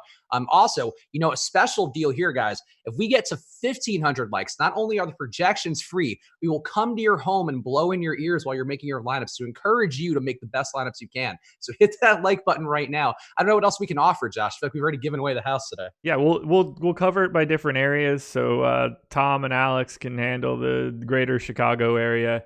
Emac and Adam have to handle everything in the DMV area. I'll handle the southern coast. Lafayette has to go blow in the air some real weird people around Philly. You and Randone have to cover the West Coast. That's fair. And we'll run into Sean V. We'll give him a little kiss on the ear and be like, hey, we miss you, buddy. Yeah. Come back. You're the best. But you know what is the best, Josh? Really? Superdraft.com. And go check them out right now. I'll get the plug out of the way fast because they are helping us put this show on right now. Also helping put on the Four Corners, my short form video every day on this channel. So I'm extra motivated to give them some love. Go to superdraft.com right now and use the promo code AWESEMO, AWESEMO, to get $20 free with any deposit of $100 or more. You also have a lot of tournaments over there with Overlay. Overlay, one of the best ways for you to build your bankroll. Take advantage of the sites that are trying to get new users in there. That's what superdraft.com is trying to do with us here at Awesemo and with you. So go over to superdraft.com right now. Check out their multiplier tournament, which is the tournament which has no salary structure at all. So go to superdraft.com, use a promo code Awesemo, get your $20 free with a $100 deposit, and you get it right away. So go see that right now. All right, Josh, let's talk about it here. We got so much chalk to hit on where I feel like one of them, though, has kind of lost his luster a little bit as I've watched all of our shows, listen to some of the people out there, but he is still the number one guy with a bullet on all the sites. Gorgie Dang. I feel like a lot of people, I feel like I'm saying his name wrong for some reason now. It's pronounced Gorgeous Dong. Of course. That is the most correct way to pronounce it. His dong looking extra gorgeous to the majority of people out there. He's going to be about 50% owned on all the sites industry-wide. Some concerns about him losing minutes to Noah Vonleh in this match I've seen people talk about. I think Adam seemed a little more secure in the minutes load than it seemed. I think the permanent numbers looked great. Had a big day going off for Karl-Anthony Towns the other day, who is suspended again for this game today. Where are you shaking out with Gorgie Dang, and how are you feeling about him? What's your confidence level relative to being the chalk player of the day? So I'm not concerned at all with his skill set. If he gets the minutes that I'm projecting, I call this a victory. Like, full stop. I don't really care how he plays. I'm more concerned with his minutes than anything else. I expect him to get enough run that this chalk is completely reasonable. If you told me that he didn't and he played 12 minutes and they gave all that time to Noah Vonleh and I wanted to say Jordan Poole, but Jordan Bell, I'd be like, okay, I get it. Like, they're trying something in a day where Towns isn't on the court because these times are going to be few and far between. I could understand wanting to do that. Gorgeous Dong is not long for this team. He's been on a terrible deal from the moment he has signed it and is finally coming up towards the end of it now. It's more interesting to them to find out if Jordan Bell could be like a talented backup center for them. So I can see this being a situation where they just say, we're not going to play him as many minutes as everybody thinks he is.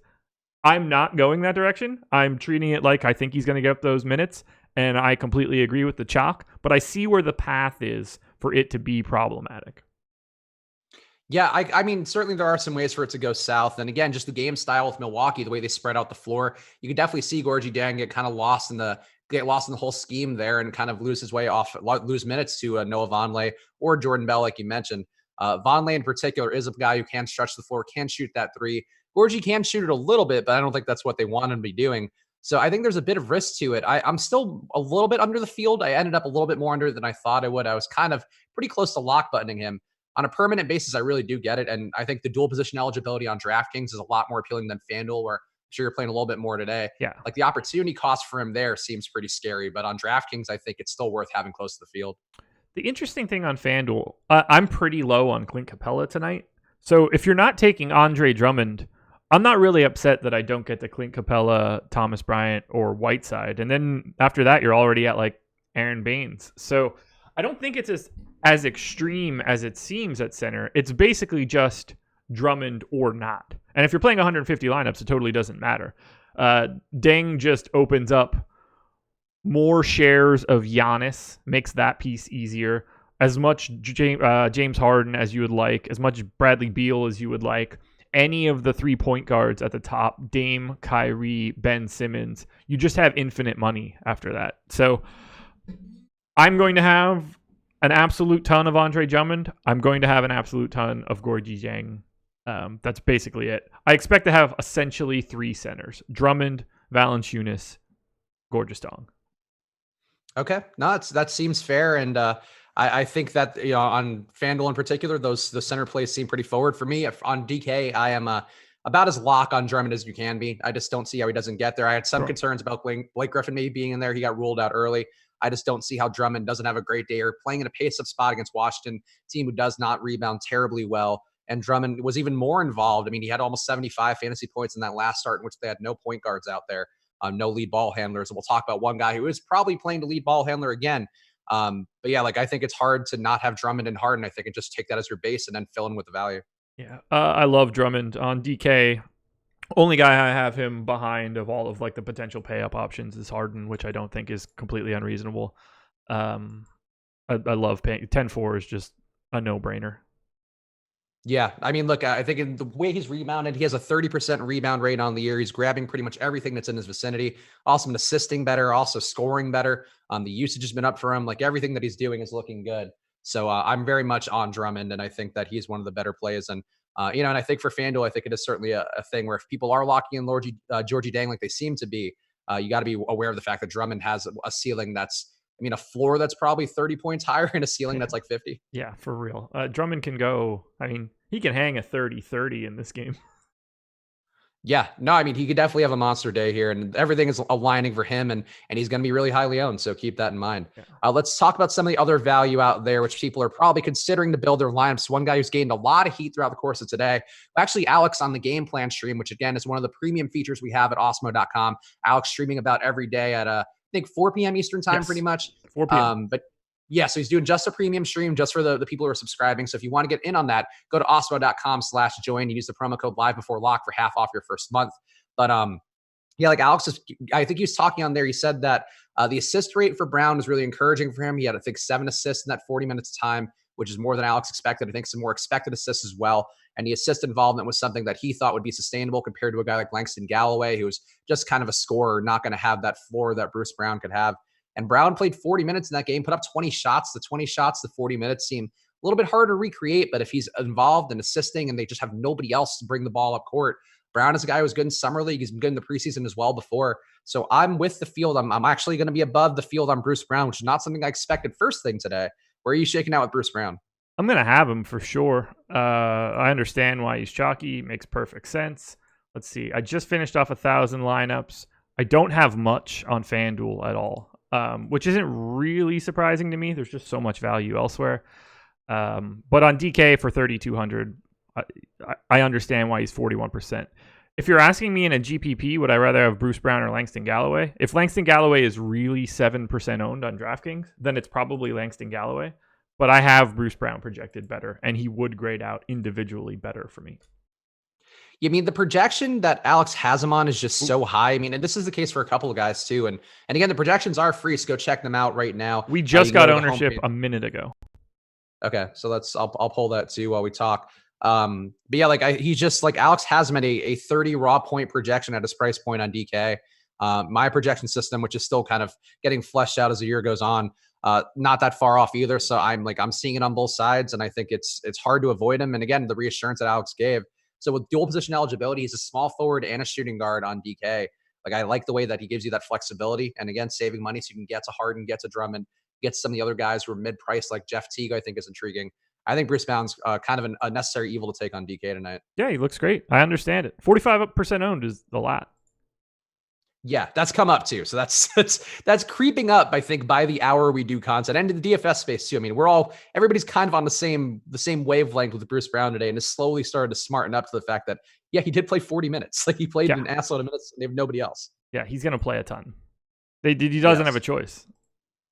Yeah, I mean, that's basically what it is. I think if you had Blake in there, if you have Tim Frazier, who's I don't think we've officially gotten him ruled out yet, but he was still doubtful at the last that I checked. Yeah. There's just nobody to pivot to there. Like, Luke Kennard can kind of handle in the half court game, and even Drummond can to a certain extent, but none of those guys really can for like just bringing it up the actual court. Like, it's just kind of a basic thing that seems to have been forgotten in their roster construction.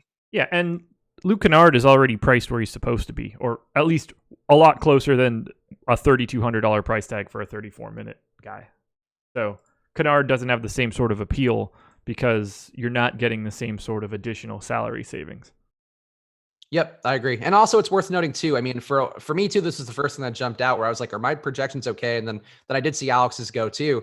But Bruce Brown is just a 0.6 fantasy point per minute guy, like over the course of his Detroit career, I believe. So he's not a guy who has looked good in that respect before, but just a different role in a different situation. So if that is people's cause for concern, see some people saying like, oh, just get away from Brown. I think it's not quite the same situation. Even if you do choose to get away from Brown. Brandon Ingram, game time decision now. So is Derek Favors still, which is Yes. fun too, because would be nice to know about that for the sake of Okafor as well. Yeah, there's the brand.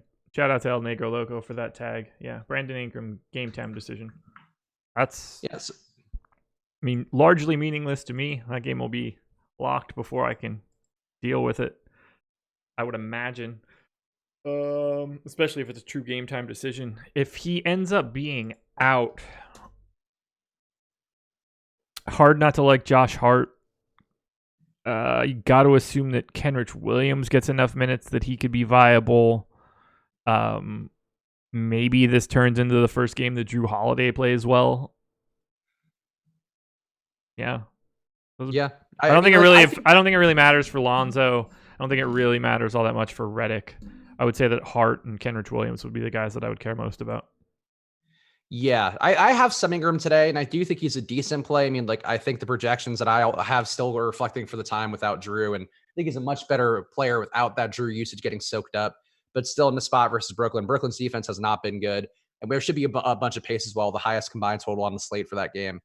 So I don't mind Ingram, but certainly now we want to have to watch, one that we have to watch rather, alongside Derek Favors. So a lot to keep your eyes peeled for towards New Orleans. And guys, again, we're so close to 1,000. Just hit that like button. If you have not hit it yet, just do it, because it's an important milestone for us as a show. We've been a couple weeks into the NBA season, but growing each week. So please hit that like button. Get us over that 1K mark. And again, the blowing in your ear, perhaps even a light ear nibble could be the situation if you do get us to 1,500. 1,500 now? Yeah. Look, if we're giving an ear nibble away, we got to go to 15. Fair enough. That's fair.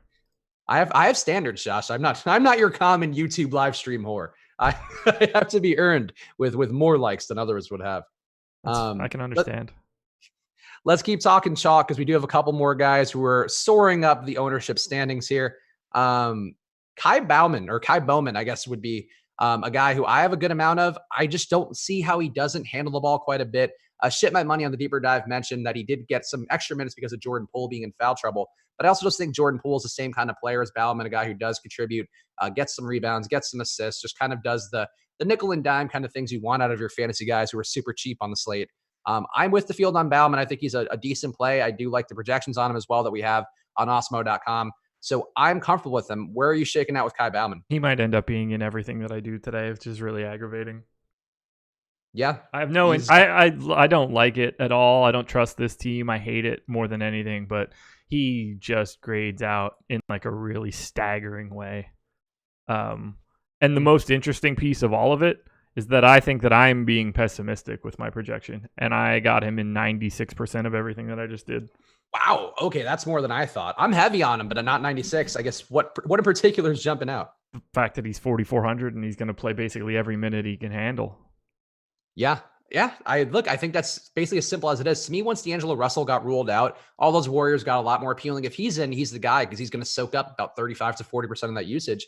But right now, they don't have anybody who can do that. And Bowman at least gets you assists. He does go after the ball. He can get some steals. He can get you little peripherals. I think he's a good play. I think he's probably my favorite play out of the Warriors. I assume that I end up hating that a lot by the time the night ends, but it's not something that I'm going to be changing. Yeah. If it helps, Alex has a higher projection on him. Yeah, I mean, look again. It's there. Look, I think we talked about the projections being free. There are a couple guys who really do jump out as value, and a couple that surprised me. And you know what? We can just hit them one by one, and let's just talk about our thoughts about them as we go. Because, again, the projections are free. Normally, you guys do have to go behind the paywall to get this, but in case you are, I'll put the link in the YouTube chat right now, just in case. But go check that out. The link is right now in the YouTube chat. If you want to get those free projections, go hit that link right now because you'll be able to see everything that we're talking about. But yeah, I mean, you have Kai Bauman being projected for 32 fantasy points at his price point. Like, I really find that hard to believe. News coming in right now, Brandon Clark will start. So that's going to change things a little bit. That will change things in Alex's projections, I would imagine. Yes. I kind of had that assumption already.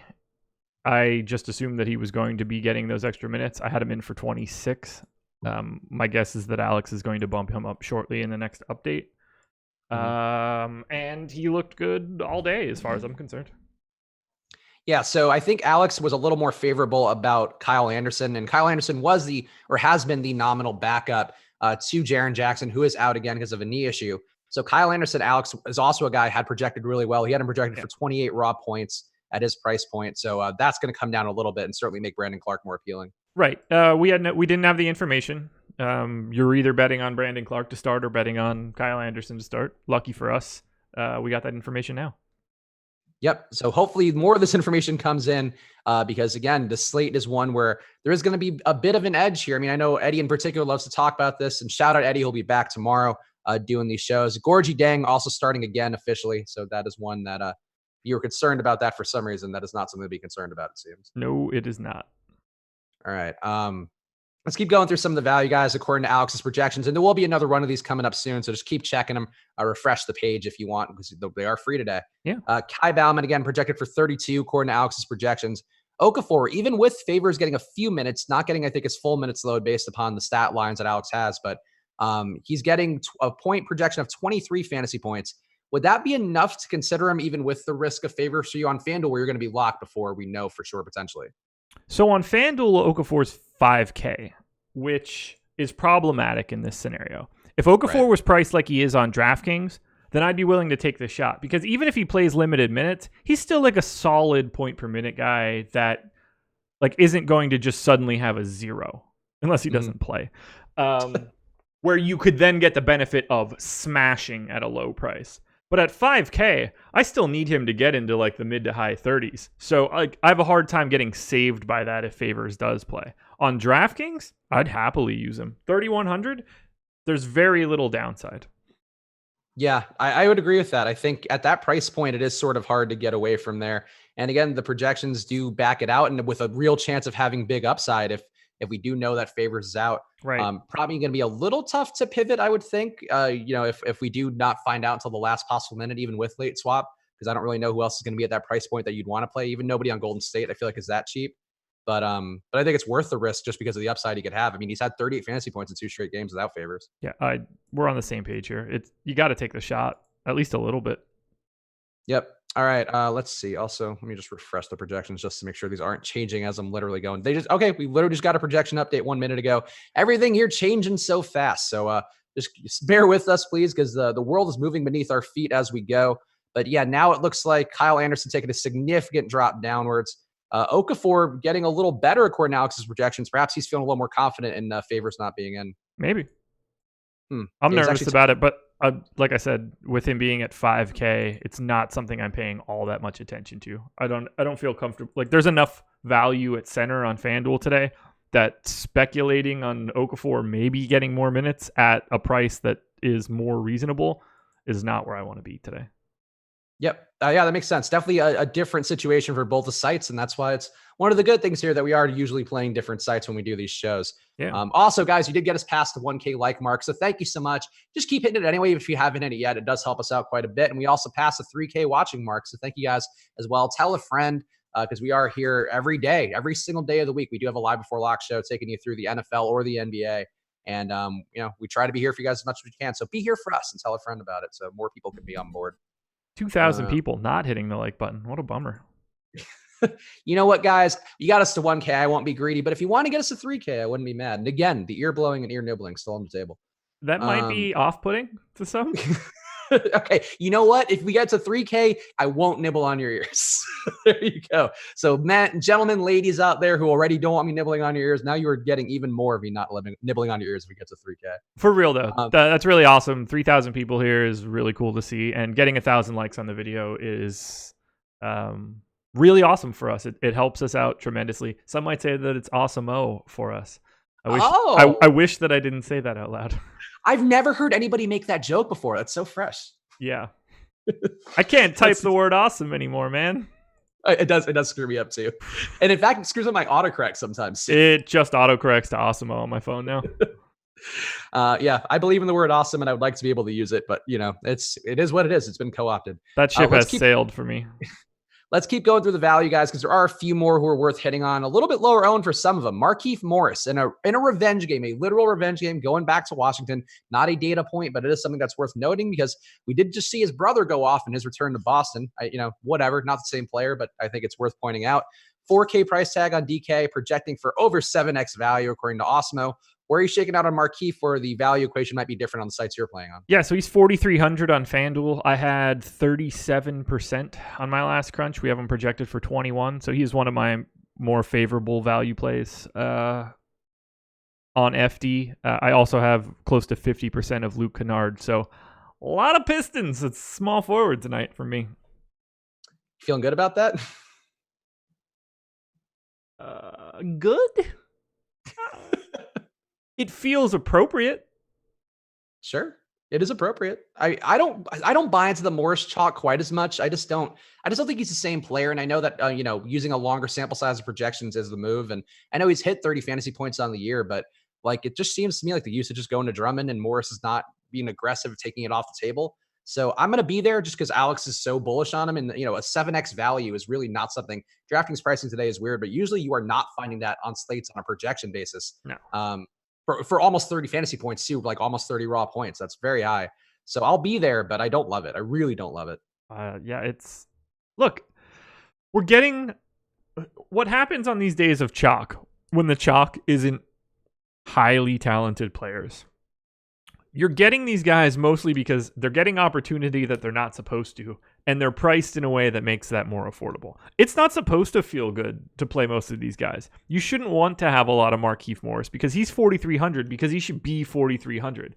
He's just getting more playing time. You're still getting the same talent of Markieff Morris. That's what makes it feel awful. So yeah, all these dudes that I'm playing, the Gorgie Jangs, the Kai Bowmans, anybody for the Pistons that isn't Andre Drummond, it doesn't feel great. Yeah, I agree, and I think that's a fair point to make. And I think sometimes you do love these guys like I like Bruce Brown. If he's gonna be like that, if he's gonna be that player and be a completely different player, like I like that conceptually. I like guys who kind of can step out of the box they get put into by the teams because to me it is just all game of usage rate. Like if you guys have the runway, they're gonna do well. We've seen Damian Lee go off after we literally talked about him on the show, and you're like, I don't know, man. And I'm like, he's real flimsy, and he goes up and puts 40. That's just what opportunity is. So these guys all have opportunity, and that's enough. Tim Frazier also officially listed out. So lock in your Bruce Browns, I guess, or feel more comfortable when you're locked in Bruce Browns. Yeah, congrats. Get all the Pistons you could have. Shout out to Rod Beard. I'm sure he'll enjoy this one.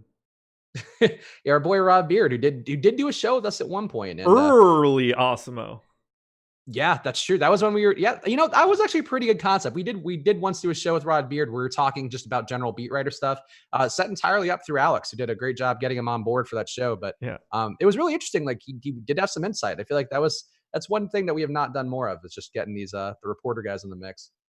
It's kind of crazy that happened. And it's been like a year ago. Yeah.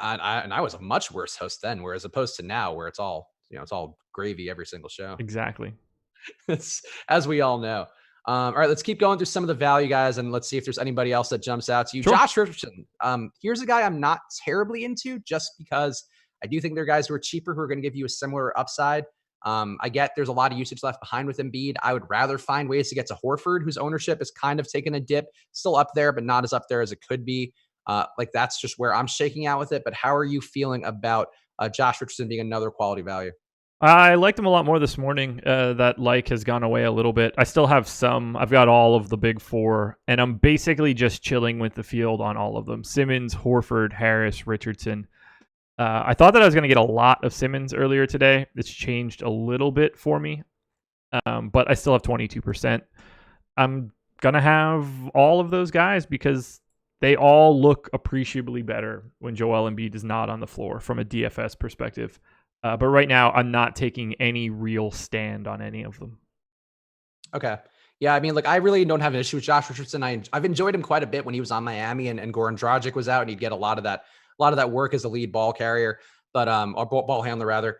Still too much football in my life. Yeah. But as a lead ball handler, and I think that's not the case in Philly. Like, he can get there, he can get peripherals, he gets rebounds, he shoots threes, he gets steals, he gets blocks. I love all that about him, but I just don't know on this slate where we do have guys who are cheaper who I feel like are projecting the same range. Like, and Richardson's still chalky. Like, it's not like he's dropped to 10%. He's still going to be really highly owned. I think he's one guy I'm comfortable getting away from to go to some of the other value guys. I think he's the guy that I have the least, if that helps you at all. Yeah. Okay, good. So we are on the same page there. Getting some questions in Slack here. I guess anything else? These are just either ors. Somebody asking about Kelly Oubre, which I don't know how that's relevant, but I actually did just fix a lineup where I have Kelly Oubre in it. Not a guy I'm dying to go to in this spot. Philly playing with pace, but defensively still really good. And I think you can make a case they might be better without Embiid out there just because you're going to have more active defenders at every position. But I'm not getting to much Kelly Oubre, but you have any thoughts on him for whoever that was in the premium Slack? Yeah, I have 22% right now. That's about where he's being owned, and that is essentially just because of small forward on FanDuel. You have to have two of them. Nobody really stands out outside of the Pistons' value. So if you're not paying all the way up for Giannis, and now we've got Brandon Ingram he's the second most expensive guy at small forward. That gets a little squirrely, and then you're already down to Tobias Harris. So I'm getting to Oubre basically because he's a guy that plays small forward. Okay. Now that makes sense on FanDuel. Sometimes you do have to just take the least of all the evils at the position. And he's a guy he's been good on the year. Like, I really don't have an issue with him in terms of his talent or ability. Right. Like I have to have 200 total % of ownership going to small forward. And of some of these options, Kent Bazemore, Bertans, Mario Hezonja, Daniel House, Glenn Robinson. Sometimes it's just easier to get to the guy that's a little bit more established for the team.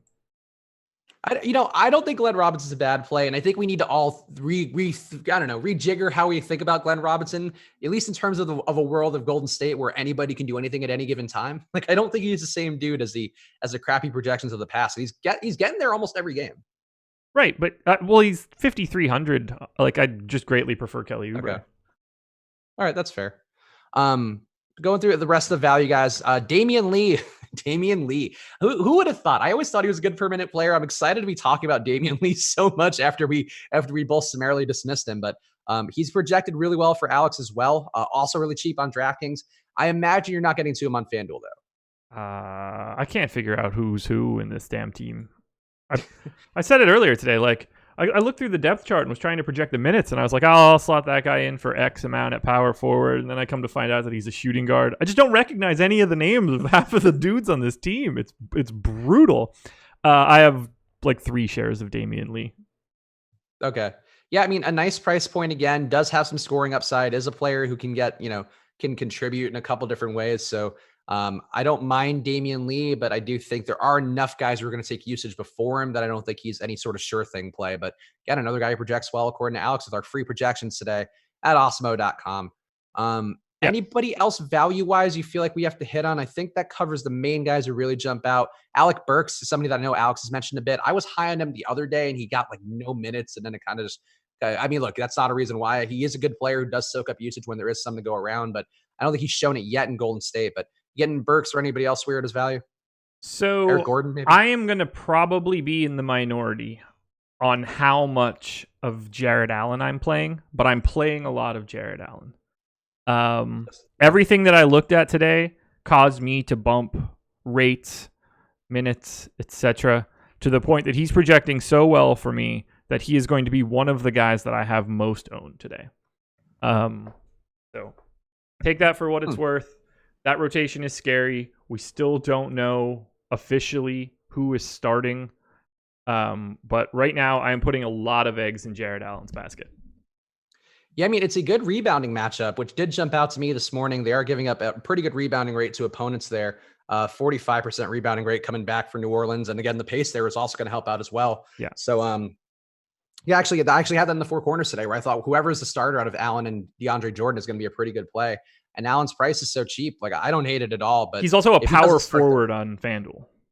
yeah. If he doesn't start, though, he's kind of screwed. Or he's like, not kind of screwed, but at least like closer to screwed. I don't know how true that is. I mean, no one else is playing center. Like, if DeAndre Jordan picks up 2 fouls, then it's just Jared Allen. So, yeah, I think it's okay. Look, I'm not happy about it, but he's like, I'd be very surprised if he played anything less than 20 minutes. Well, I just think they haven't shown a propensity to be like, oh, here's the hot hand, give him more minutes. I think it's just straight up in each game. Like, this guy's starting, he's getting the lion's share of minutes, and the other guy's getting like 18 to 20. Oh, yeah. I am not going to be happy if he doesn't start, but I'm not dead because of it. Yeah. Okay. I think that's fair. I think that's sort of the one thing, the one caveat I would say, and why I would be the most comfortable just going to them solely in the case of there being, the starter is, and you're comfortable with that going forward. But, still not a reason to not play one of the guys. But I do think like it just makes your margins a little tighter and can make it tough. Like I wouldn't load up on Jared Allen if I knew he was coming off the bench, like for sure. He would have less minutes for me, and it would change everything. Yeah. Okay. We're in agreement then. Anybody else? Eric Gordon's a guy who I think is interesting. He's also pretty cheap on FanDuel. So he's 3,900 there, 4K on DraftKings. Should also see some usage uptakes because no Russell Westbrook out there. Gordon has not been good on the year. Gordon does tend to get lost in the abyss quite a bit, but there's just so much usage to go around where I don't mind having some exposure to him. And I don't think he's a bad player when he actually gets the chance to fail and keep getting shots and keep getting fed. But where are you shaking out with Gordon as a better value play on FanDuel? I essentially don't have him. As of right now, I have 3.3%. We have him projected for 25. I just think that there are better value options pretty much everywhere. I will say I am a bit lighter on Eric Gordon than Alex, and I would say that I would lean a little bit more towards Alex for sure. Right, I thought I would add a lot of Eric Gordon. Here's one of the fun things of the day. Don't Embiid My Status, one of our guys who's usually pretty sharp, keeping track of all the Twitter handles and all the news going on. Posting a guy, Tony Jones, who is apparently an athletic writer covering the Jazz and the NBA.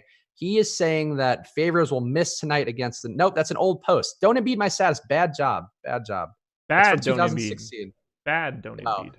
Yeah, I'm gonna give you a thumbs down. Yeah, we don't... Sorry about that, guys. That's not fake news, but usually our guys are pretty trustworthy when tagging us. So, yeah. But I caught it because that's the goddamn professionalism you get when you give us 1,000 likes. I love it. I was like, why would this guy be covering Derek Favors now if he's covering the Jazz for the Athletic? That seems like I thought maybe he still had a Favors source where he's like, hey man, listen, I'm not going tonight. I just want you to know. Yeah, I'm gonna delete that tweet out of Slack, by the way. Yeah, that's just confusing. It's gone. Don't do that. This is not a fake news show. Ryan Sub, Spags' dog's eating the couch. Yeah, Spags' dog is super allergic and is licking the couch instead of licking herself because she knows she's not supposed to lick herself. So it's a great time right here in the Spags household. We would all lick ourselves if we could. That's a good point. All right. Anybody else value-wise you feel like we need to hit on before we start talking about the studs? Because we are now more than halfway through the show and we haven't even talked about James Harden. Well, there's nothing to say about James Harden, is there? Play James Harden. Yeah, he's the best play on the slate by a mile. Yeah, this year he has a 50% usage rate in minutes without Russell Westbrook. He's also had, I think, 1.75 fantasy points per minute without Russell Westbrook. So everything's looking good. Also, an ownership update. Gorgie Dang soaring up the charts still, even though other value presenting itself. People still really trust in the Dang man. Gotta love that gorgeous dong, man. No, look, everybody needs a little gorgeous dong in their life, I'm sure. But 65% now in DK projected by us at Awesemo. I mean, that's the price tag for you. Stank too. We'll talk about James Harden more in a second, though. Really, it is as simple as play James Harden. He's too cheap for what he can do on all the sites. He's in almost every lineup I have. Same for me. Stank 2323. What are your minutes projections for Ja Morant? Want to go there on a DK GPP and saw 17 minutes in the second half when Jackson got hurt. Can we expect 32 to 34? I don't think they've shown a tendency to want to play him over 30 minutes yet. So I have a little bit, but I'm not there much. No, they've talked about how they're not going to run his minutes super high. I mean, that doesn't mean that like he can't do that for a game, but I have him in for 28. Nariki asking for DK, if Deng is going to be at 65, is a fade plausible? Yes, that is very much a plausible thing to do. There is more than enough value out there today. Yeah, like you could go to higher price power forwards. You can go to guys like Clark, who might have a higher ceiling. There are just so many ways to get there. And, again, just the risk of Deng getting into foul trouble or Noah Vonleh being a better matchup against Giannis or whatever the case may be. Or do they just want him to stretch the floor more? Like Vonleh is a versatile player who can be a pivot from Deng. So, yeah, I would not say that no matter how gorgeous the Dong is, you can definitely get away from it, especially on this slate. T McBee nailed it. If the stream gets to 3,000 likes, Spags will come to your house and lick you. Every single thing involves me offering people mouth play, but that's the kind of commitment I offer to these live streams. You can't get that anywhere else, folks. No, I'll tell you what. If you talk about all your other streams you go on YouTube right now, there's not a single DFS host out there who is offering to lick you. If they are, that's probably a good thing. It's probably very problematic if they are. Derek Jordan says, definitely would not lick myself. Liar. Everyone would. At least once. Rabosho asking, one of our regulars who I always enjoy, who do you think is more likely to fail and why? Kai Bauman versus Gorgeous Dong versus Bruce Brown? That's an interesting question. I'm curious your thoughts first. Kai Bauman, Gorgeous Dong, and Bruce Brown? Mm-hmm. I would say Bruce Brown is most likely to fail because I think he's the least good of all of those guys. But the path for Gorgeous Dong to fail is the easiest one to get to. He could just simply not play all that much. Like they have no reason to actually play him. Well, if you want to get rid of that contract, feature him for a trade. I mean, and hope that people there's some new GM out there who's like, yeah, that guy seems good. What's the deal with him? Like, I don't think that is happening. But they have two other centers that can play. Whereas, like, the Pistons are plumb out of players. The Warriors are just fresh out of all those dudes. Holy hell. Gorgeous Dong still has one more year on this thing? Oh my god, I thought this was the last one. That contract's never going to end. No, I don't know why they paid him that much. 4 years, $63 million. Woo! I do think he has been a bit misused. Like, I do think he hasn't been at least used to his full potential. Like, he has some Ibaka-like stuff to him, like where I think he should be like a better player than they've made him out to be. Misused? What would you like them to do? Sit Karl Anthony Towns? Well, no, I just mean like he's not a great matchup for him, but I don't know. I'd be curious to see him have played some of that Taj Gibson role, which he actually was fine in when he has played alongside Towns. I just feel like for whatever reason they paid him, and they're like, yeah, I don't know who did this, and they just all kind of threw their hands up and didn't actually. Everyone did that when they signed that contract. Everybody was just like, you have Karl Anthony Towns, right? Yeah, they were like, shit, no, we forgot. I didn't see that column. I just think that he's not a terrible player. And I think he's got some Ibaka-like abilities. Like if he landed on a playoff contender, I feel like you'd think, oh, he's not a bad dude. Like he has a shot to give you some useful minutes. No, not even. I mean, Ibaka's a weird comp. Gorgeous Dong is 7 feet tall. No, he's not. He's kind of rangy and he gets blocks and rebounds and he could hit mid-range shots. That's a fantastic comp. Just like the Donovan Mitchell, D'Angelo Russell comp. I don't know about this one. Is Jordan Poole really that terrible at basketball? No, he's not. He's not terrible at it. Yeah. No, he's a rookie. I mean, he's not that terrible. He certainly had some lowlights this year of him getting crossed over and whatever. But he's just a guy who's not taking up enough usage. He's not confident enough in his shot or good enough with his shot to take it all on. But I think he's an interesting tournament play today with all the ownership going to everybody else because everybody thinks Jordan Poole sucks at basketball. I mean, he sucks at basketball relatively to the rest of the NBA. He's got a great opportunity in front of him. But yes, he's bad. Yeah. He's like one of the... all right, 30... No, you can't say he's like one of the... He's like not in the top 250 NBA players. He's a baby. He's got to get time to grow his wings out. Right, that's why he sucks. I'm not trying to roster him 4 years from now.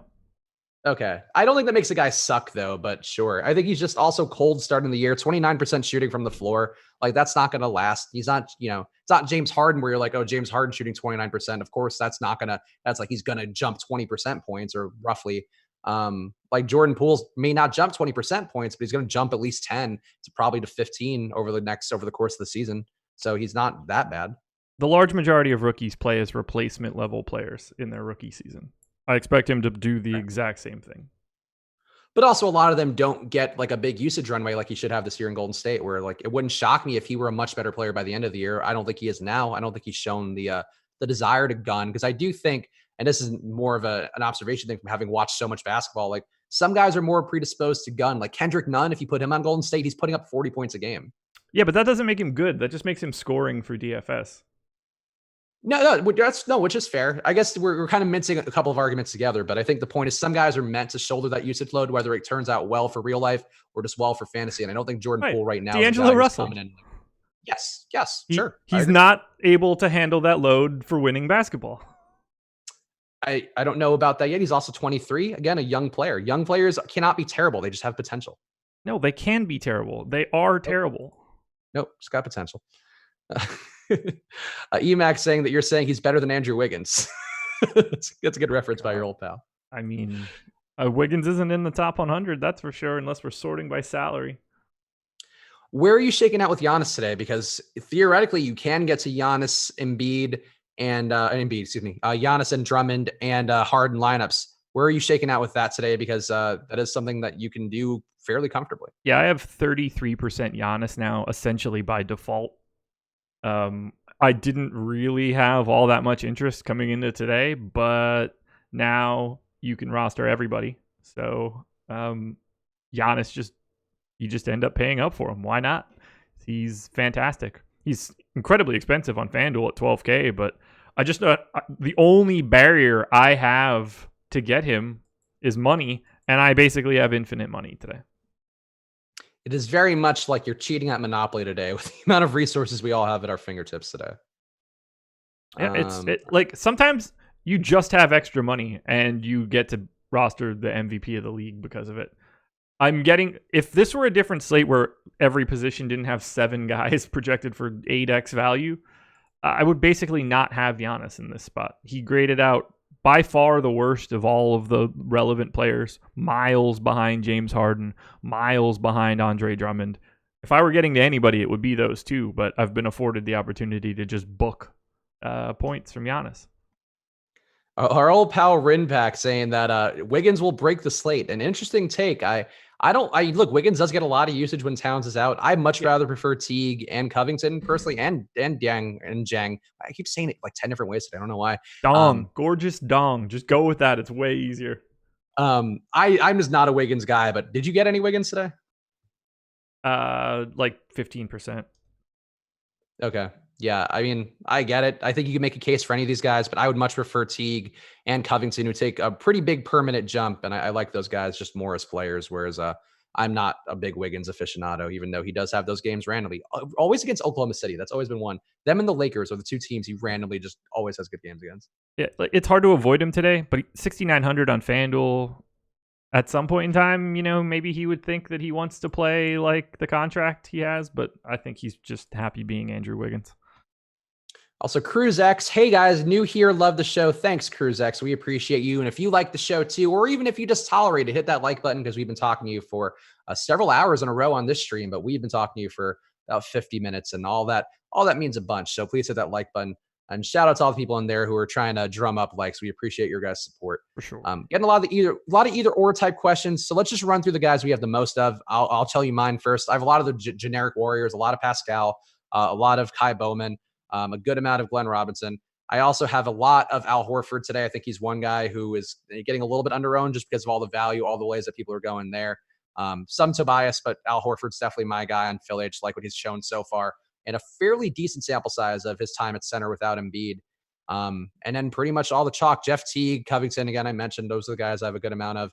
And you kind of land on some Kyrie. I feel like Kyrie, Brad Beal. I'll take stabs at those guys because, as you mentioned, so much money floating around. And I don't hate Isiah Thomas. He's going to lose some usage in that process of moving into the starting lineup, but on a permanent basis, he's looked good. He really has looked like old Isiah. I'm really into Isiah Thomas as a play. I think he would be a much better play on a day where we didn't have all this going on, but I think he's still a solid play that I'm getting to. But who are you feeling the most in your exposures thus far? How expensive is Isiah on DK? 4,900. Okay. I don't He's really. been priced on Yahoo. I know much. that, which is, yeah, like on Yahoo, you should be playing Isiah because he's the minimum price. My biggest exposures: Kai Bowman, James Harden, Luke Kennard, Jared Allen and Al Horford, Andre Drummond. Okay.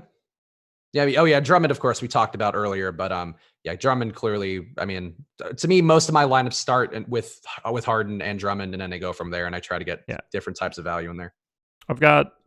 I'm playing it pretty close to the vest at center on FanDuel. 34% Drummond, 24% Jonas, 23% Gorgeous Dong, which is under the field. I do have close to 15% Hassan Whiteside, who is going completely unowned, so I'm kind of comfortable with that. Kind of a logical play given how there's nothing left on Golden State, and Whiteside loves those spots where he can pad his stats and get that next contract. Yeah, that dude would put up 40 and 40 if they dropped him down to the G League for like 6 weeks. Which I kind of admire. That's how I play NBA 2K whenever I do my player. I'm putting up 50 points a game, and when I was playing the last franchise I had, and me and Hassan Whiteside, two men of similar ilk, I would say. There you go. I also don't hate the idea of Damian Lillard just going into his hometown in a situation where he could feasibly put up 75 real life points, and what are they going to do about it? He's really expensive on FanDuel, most expensive point guard by $600. So I essentially don't have him. I've got a lot more Ben Simmons. He's cheaper than Kyrie and cheaper than Beal. So in that respect, it actually is kind of a weird price to get to. But I have a couple lineups where I left like $600 to $800 on the table just to get to him instead, because I think he does have big upside. If the game's probably, you don't know, you can't predict blowouts, but if they keep it close, even better. But even if it is a blowout, like Lillard's the one who's probably going to initiate that, either Lillard or McCollum, you would think. I would say like the first 8 guys for the Blazers are all better than anybody that's on the Warriors. So I think anybody could blow them out today. I kind of wish I know Zoni's contract was a bit out of the range, but the Zoni on the Warriors right now would be fun because I bet he'd be putting up a triple-double. Anybody that's a real body would be great. They have no mechanism whatsoever to acquire legitimate talent. None. They can't do. They essentially cannot do it. It's funny too because I was looking at Willie Cauley-Stein's numbers. He's not playing a full run of minutes yet, but he's been at like 1.7 fantasy points per minute because they just have nobody out there who could do anything when he's out there, which I think is hilarious. I'm really anxious to see how quickly they try to trade D'Angelo Russell and what they can get back from the Timberwolves when it happens. I don't think his value is going to get much higher because even if he does have good numbers, like it's not because he's a better player, it's just because he can just do whatever he wants. Oh, they just can't. They just technically can't trade him yet. So. Oh yeah, well it's still December 15th or something. Yeah. But overall, no team is going to trade for him and be like, oh, if D'Angelo Russell has 4 months, if they trade him at the trade deadline, they're not going to be like, oh, D'Angelo Russell's so much better now. They're just going to be like, oh, he literally just had a 50% usage rate and his points went up by 5. Look, I like D'Angelo Russell, but that's who he is right now in his life. It really is. Getting a lot of either or type questions, which we can hit on. Anybody else you feel like we need to bring to the people right now that we've covered all the value and the studs, I think, that we are getting the most of? I don't think so. I've pretty much hit on everybody that I'm getting large amounts of, at least well over the field. Let me take one last pass to see if I'm missing out on anybody. I've got a lot of Kyle Anderson still. I didn't have him projected for anything crazy previously. I've got 2.5 times the field on Eric Bledsoe. I'm essentially fading Bruce Brown on FanDuel. Ooh. Does that worry you at all? I know that it's a different equation there, but not even a little bit. No, I've got a ton of Kennard. I've got a ton of Markieff Morris. It's not like I'm avoiding the Pistons game. He just happens to be the guy slipping through the cracks. Okay. You may rue the day that you were not on Team Bruce Brown. We'll probably all rue the day that we were like, yeah, chalk Bruce Brown seems like a great idea. I'll probably rue the day that Kai Bowman guy is in my lineup. He's a player. He is a basketball player. That is for sure. Hard to dispute that he's not. Maybe. All right. Let's take some either ors and whatever's in chat. Hit that like button, guys. We'll take your questions. I'll be pulling from both chats here. If you want to super chat anything on YouTube, by the way, now's your time to do it because we will always answer those immediately because we care about the people who directly line the pockets of our YouTube channel. For cash, do you like Isiah Thomas on FanDuel? More of a question for you, but how do you feel about Isiah Thomas in cash on FanDuel? I would not be playing Isiah Thomas in cash on FanDuel. Oh, Derek Favors available to play Monday.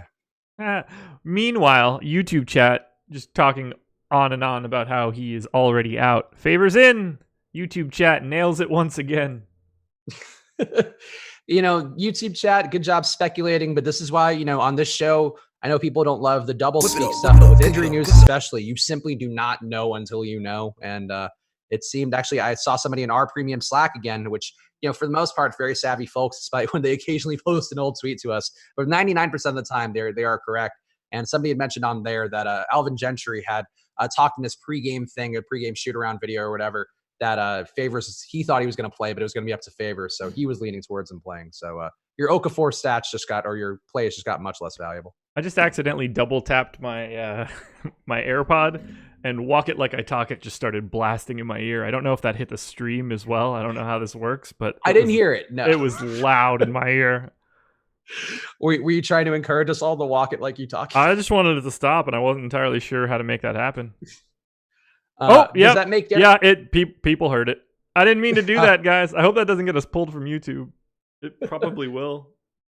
I think that would fall under fair use. You were trying to make a statement about how people should walk it like you talk it. I did not mean that at all. That's just your brand. You love using hip hop, sing song hip hop to create your points on all of your. I don't even know where it played on my phone, the computer. I have no idea. Yeah, now chat's just like, yeah, it hit the stream. Oh, you know what? It must not come through on Zoom because I'm only listening to you on our thing, but that means it would come through on the stream then. So that would make more sense to me. Fair enough. Yeah, chat's all over it now. Here's a question, actually, just for me. I'll take everybody else's either ors, but I'm curious where you shake out on this. Tobias Harris or Al Horford? Those two guys, who would you prefer? Because they are pretty close. And I'm looking at Alex's projections; they're pretty close there. And I'm wondering if maybe I should have more Tobias than I currently have. I have twice as much Horford as I do Tobias Harris. Okay, so we are on the same page there. Tobias projected for just short of 40 from Alex. Oh, he actually projects better for Alex. Interesting. Let me look at them on DraftKings. Tobias Harris. How much is Horford? Horford 6,900, which is obviously very nice. Tobias Harris 7,000. Oh, okay. And Alex has them at about a 1.22 difference between their projections. I have them projected identical, 39.7. I lean Horford based on production. Well, here's hoping there's no way it can go wrong. That's what I'll be banking on today because I'm not going to change it now, but I'll put Tobias in that one. All right. Either ors, let's go. Pedrito PR tagged me in the NFL chat to ask Teague or Bledsoe Teague or Bledsoe and Kyle Anderson or Bruce Brown. He's asking two separate questions there. That's not a logical way to phrase that, my friend. I would go Teague and I would also go Bruce Brown for FanDuel, but what about you, Josh? Same. Yep. All right. Okay, good. It's always weird. This has been very strange how often we've been aligned. It's really thrown me for a loop. In an angle of the stream that I'm not accustomed to. Clark or Gorgeous Dong for DK? I would now favor Clark personally. That I can actually give like a functional answer for. I would go Gorgeous Dong. Okay. I like Clark because of less ownership on him. And now that he's starting, we do know that he's not going to be squeezed out by minutes alongside Jonas Valanciunas. And if anything, could earn more minutes in lieu of Jonas Valanciunas. So I would prefer Clark, but the price is hard to ignore. I don't think that he could pick up a single minute from Jonas Valanciunas today. I mean, I will just no, because they usually play him as a stretch five, like in the second unit. So I think like he could take minutes, and then like Jonas gets his cut a little bit, and then Clark sees a little bit more as the second group along with Kyle Anderson. Right, but like if he's already playing at the 4 now, he's not taking anything from Jonas at the 5. He's just going to simply be his backup. Plus minutes at the 4. Well, I'm saying like maybe they cut Jonas and give minutes elsewhere while Clark gets some more of the minutes at the 5. They would give anything they could to give more minutes to Jonas right now. He just physically can't play them. Well, this particular game too, with all that pace, is going to be pretty brutal. Like Jonas running up and down with just how he looks. I mean, I love Jonas too, and sometimes he does play well in pace-ups, but Houston's playing at such a fast pace, and Memphis also playing at the same pace, so there's not really any middle ground for him. Makes me worry a little bit. Houston is not going to be playing at a fast pace tonight. You think so? Houston is playing at a fast pace because Russell Westbrook is now on the Rockets. Now you're going to see a little bit less pushing the ball as fast as you possibly can and a little bit more Harden ISO step back. I mean, Clemens was playing at a pretty fast pace in that Miami game, for whatever it's worth, which I don't know that he's going to get all those, like a lot of the backup minutes behind Westbrook. But I mean, the Harden group will play a little bit slower. You're right about that. I think a little more half court. But Yeah. Clemens, I thought, was playing pretty frenetically, where I think he's actually a pretty good, like, flat minimum play today. Shout out to Chris Clemens. That's a Ben Rossa deep cut. Oh, is it? Yeah. Interesting. I did not know that. Yeah. He and I actually talked about him, oddly enough, prior to this NBA season. Really? What for what reason did Chris Clemens come up? So Chris Clemens went to Campbell, which is a college in North Carolina.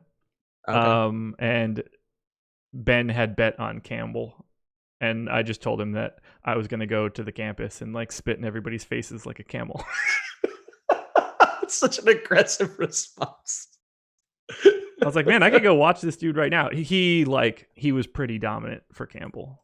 He was like that mid-major dude that just like was dirty.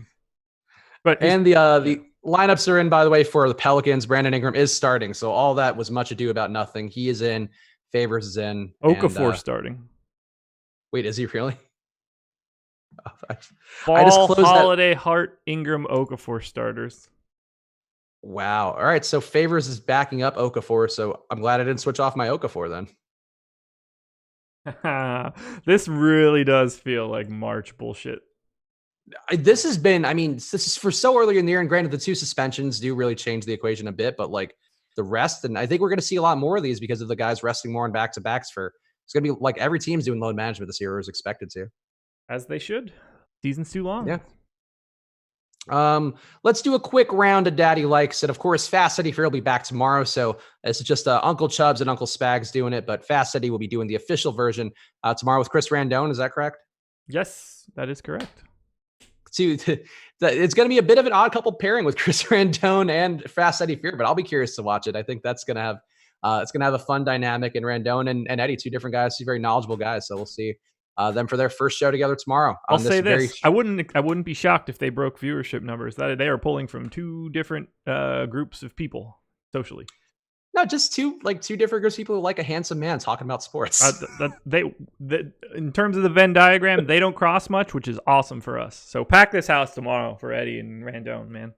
Yeah, check them out. They're both great guys. We all enjoy doing shows with them. And, yeah. We're changing some of the pairings up here because we want to have different dynamics, see what shakes out, and getting another day of Eddie in your lives, which I'm sure will make all of the people out there happy. We're changing this pairing up because everyone kept screaming at me every day that Eddie wasn't on. So I added him to another show. Oh, there you go. I was trying to put a more positive spin on it. Like, we just want to see a little more of a hippie dippy concept. Everybody wanted more Eddie. So it was like, okay, we can open Tuesday. All right, let's go through a quick round of Daddy or Uncle Chubbs and Uncle Spags. Like Bruce Brown, 54% on DK. How does Uncle Chubbs feel about that? That feels fine. I would probably have that or more on DraftKings just because of his price tag. He was ranked. He was my 3rd ranked guy on DK today. Yeah, I am above that. Look, if we'll remember this day in infamy if he goes south, but in the excellent 8s is 54%, and I have more than that. And I'm trusting the boss man's projections on him because that was a very high projection Alex had on him, and it really threw me for a loop. And then it checked out when I ran his minutes, so I get it. Andre Drummond, 48%. I'm above that, and Uncle Spags totally content with it. How are you feeling about it? I have no issue with that whatsoever. I think that's perfectly reasonable. Giannis is a bit more difficult to get to on DraftKings, and Drummond is fantastic. 10-4 is just not a price that you should get away from. Isiah Thomas, 22%. I think I'm a little bit under that, but I like that people went there, and I think he is an interesting pivot to Bowman. I think probably a little more secure. So I would say Uncle Spags likes that. I think that's a fair ownership on him. Where would he shake out? I would have been miles below that. Not buying. I mean, it is one of those things that we do tend to not love, where guy coming in with all the usage in the second unit going into the starting group, but it is Isiah Thomas. Yeah, he grades out as my 41st ranked guy. Oh, okay. I mean, not a great pace spot, and I think that's one thing that would make me a little bit less into it, but yeah, I don't mind the play as much as you do. I think he's still pretty solid, and I've liked what I've seen from him so far. And it's just nice to see Isiah Thomas being looking whole again, even though it's a team where they really just need anybody to do anything. I won't call him any derogatory words like Adam did. Yeah, I was going to make a joke about that, but I was like, I don't want to bring attention to it. It's like, because we do that sometimes. You're just saying something you don't think like, oh yeah, that's like you can't be dropping M-bombs on the YouTube stream. No, you can't. Luke Kennard, 17%. I'm under that. I did not get so much of Luke Kennard today. I get it. He projects well, but not one of the plays I landed on. How are you feeling about Kennard? I would have had way more than that. He's 6th for me on DK. Oh, okay. Markieff Morris. I do have more than this. 14% from Markieff. If Alex's projections are good on Markieff, and Markieff is as vengeful of a human being as I think he is, and heading back into Washington, I think I'm going to feel good about this. So Uncle Spags likes this quite a bit. 14% Markieff. Where'd you feel about it? I would have way more than that. He is 5th for me. So yeah, I'm very much on the Keefe Kennard piece of this. Here's one real low one. Bradley Beal, 6%.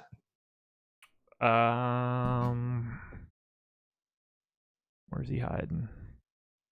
I think anytime you could get him at that much ownership, knowing the upside he has, which we've seen at like 5% within the last week against Houston, like I think it's a good spot for Bradley Beal. So I would like that.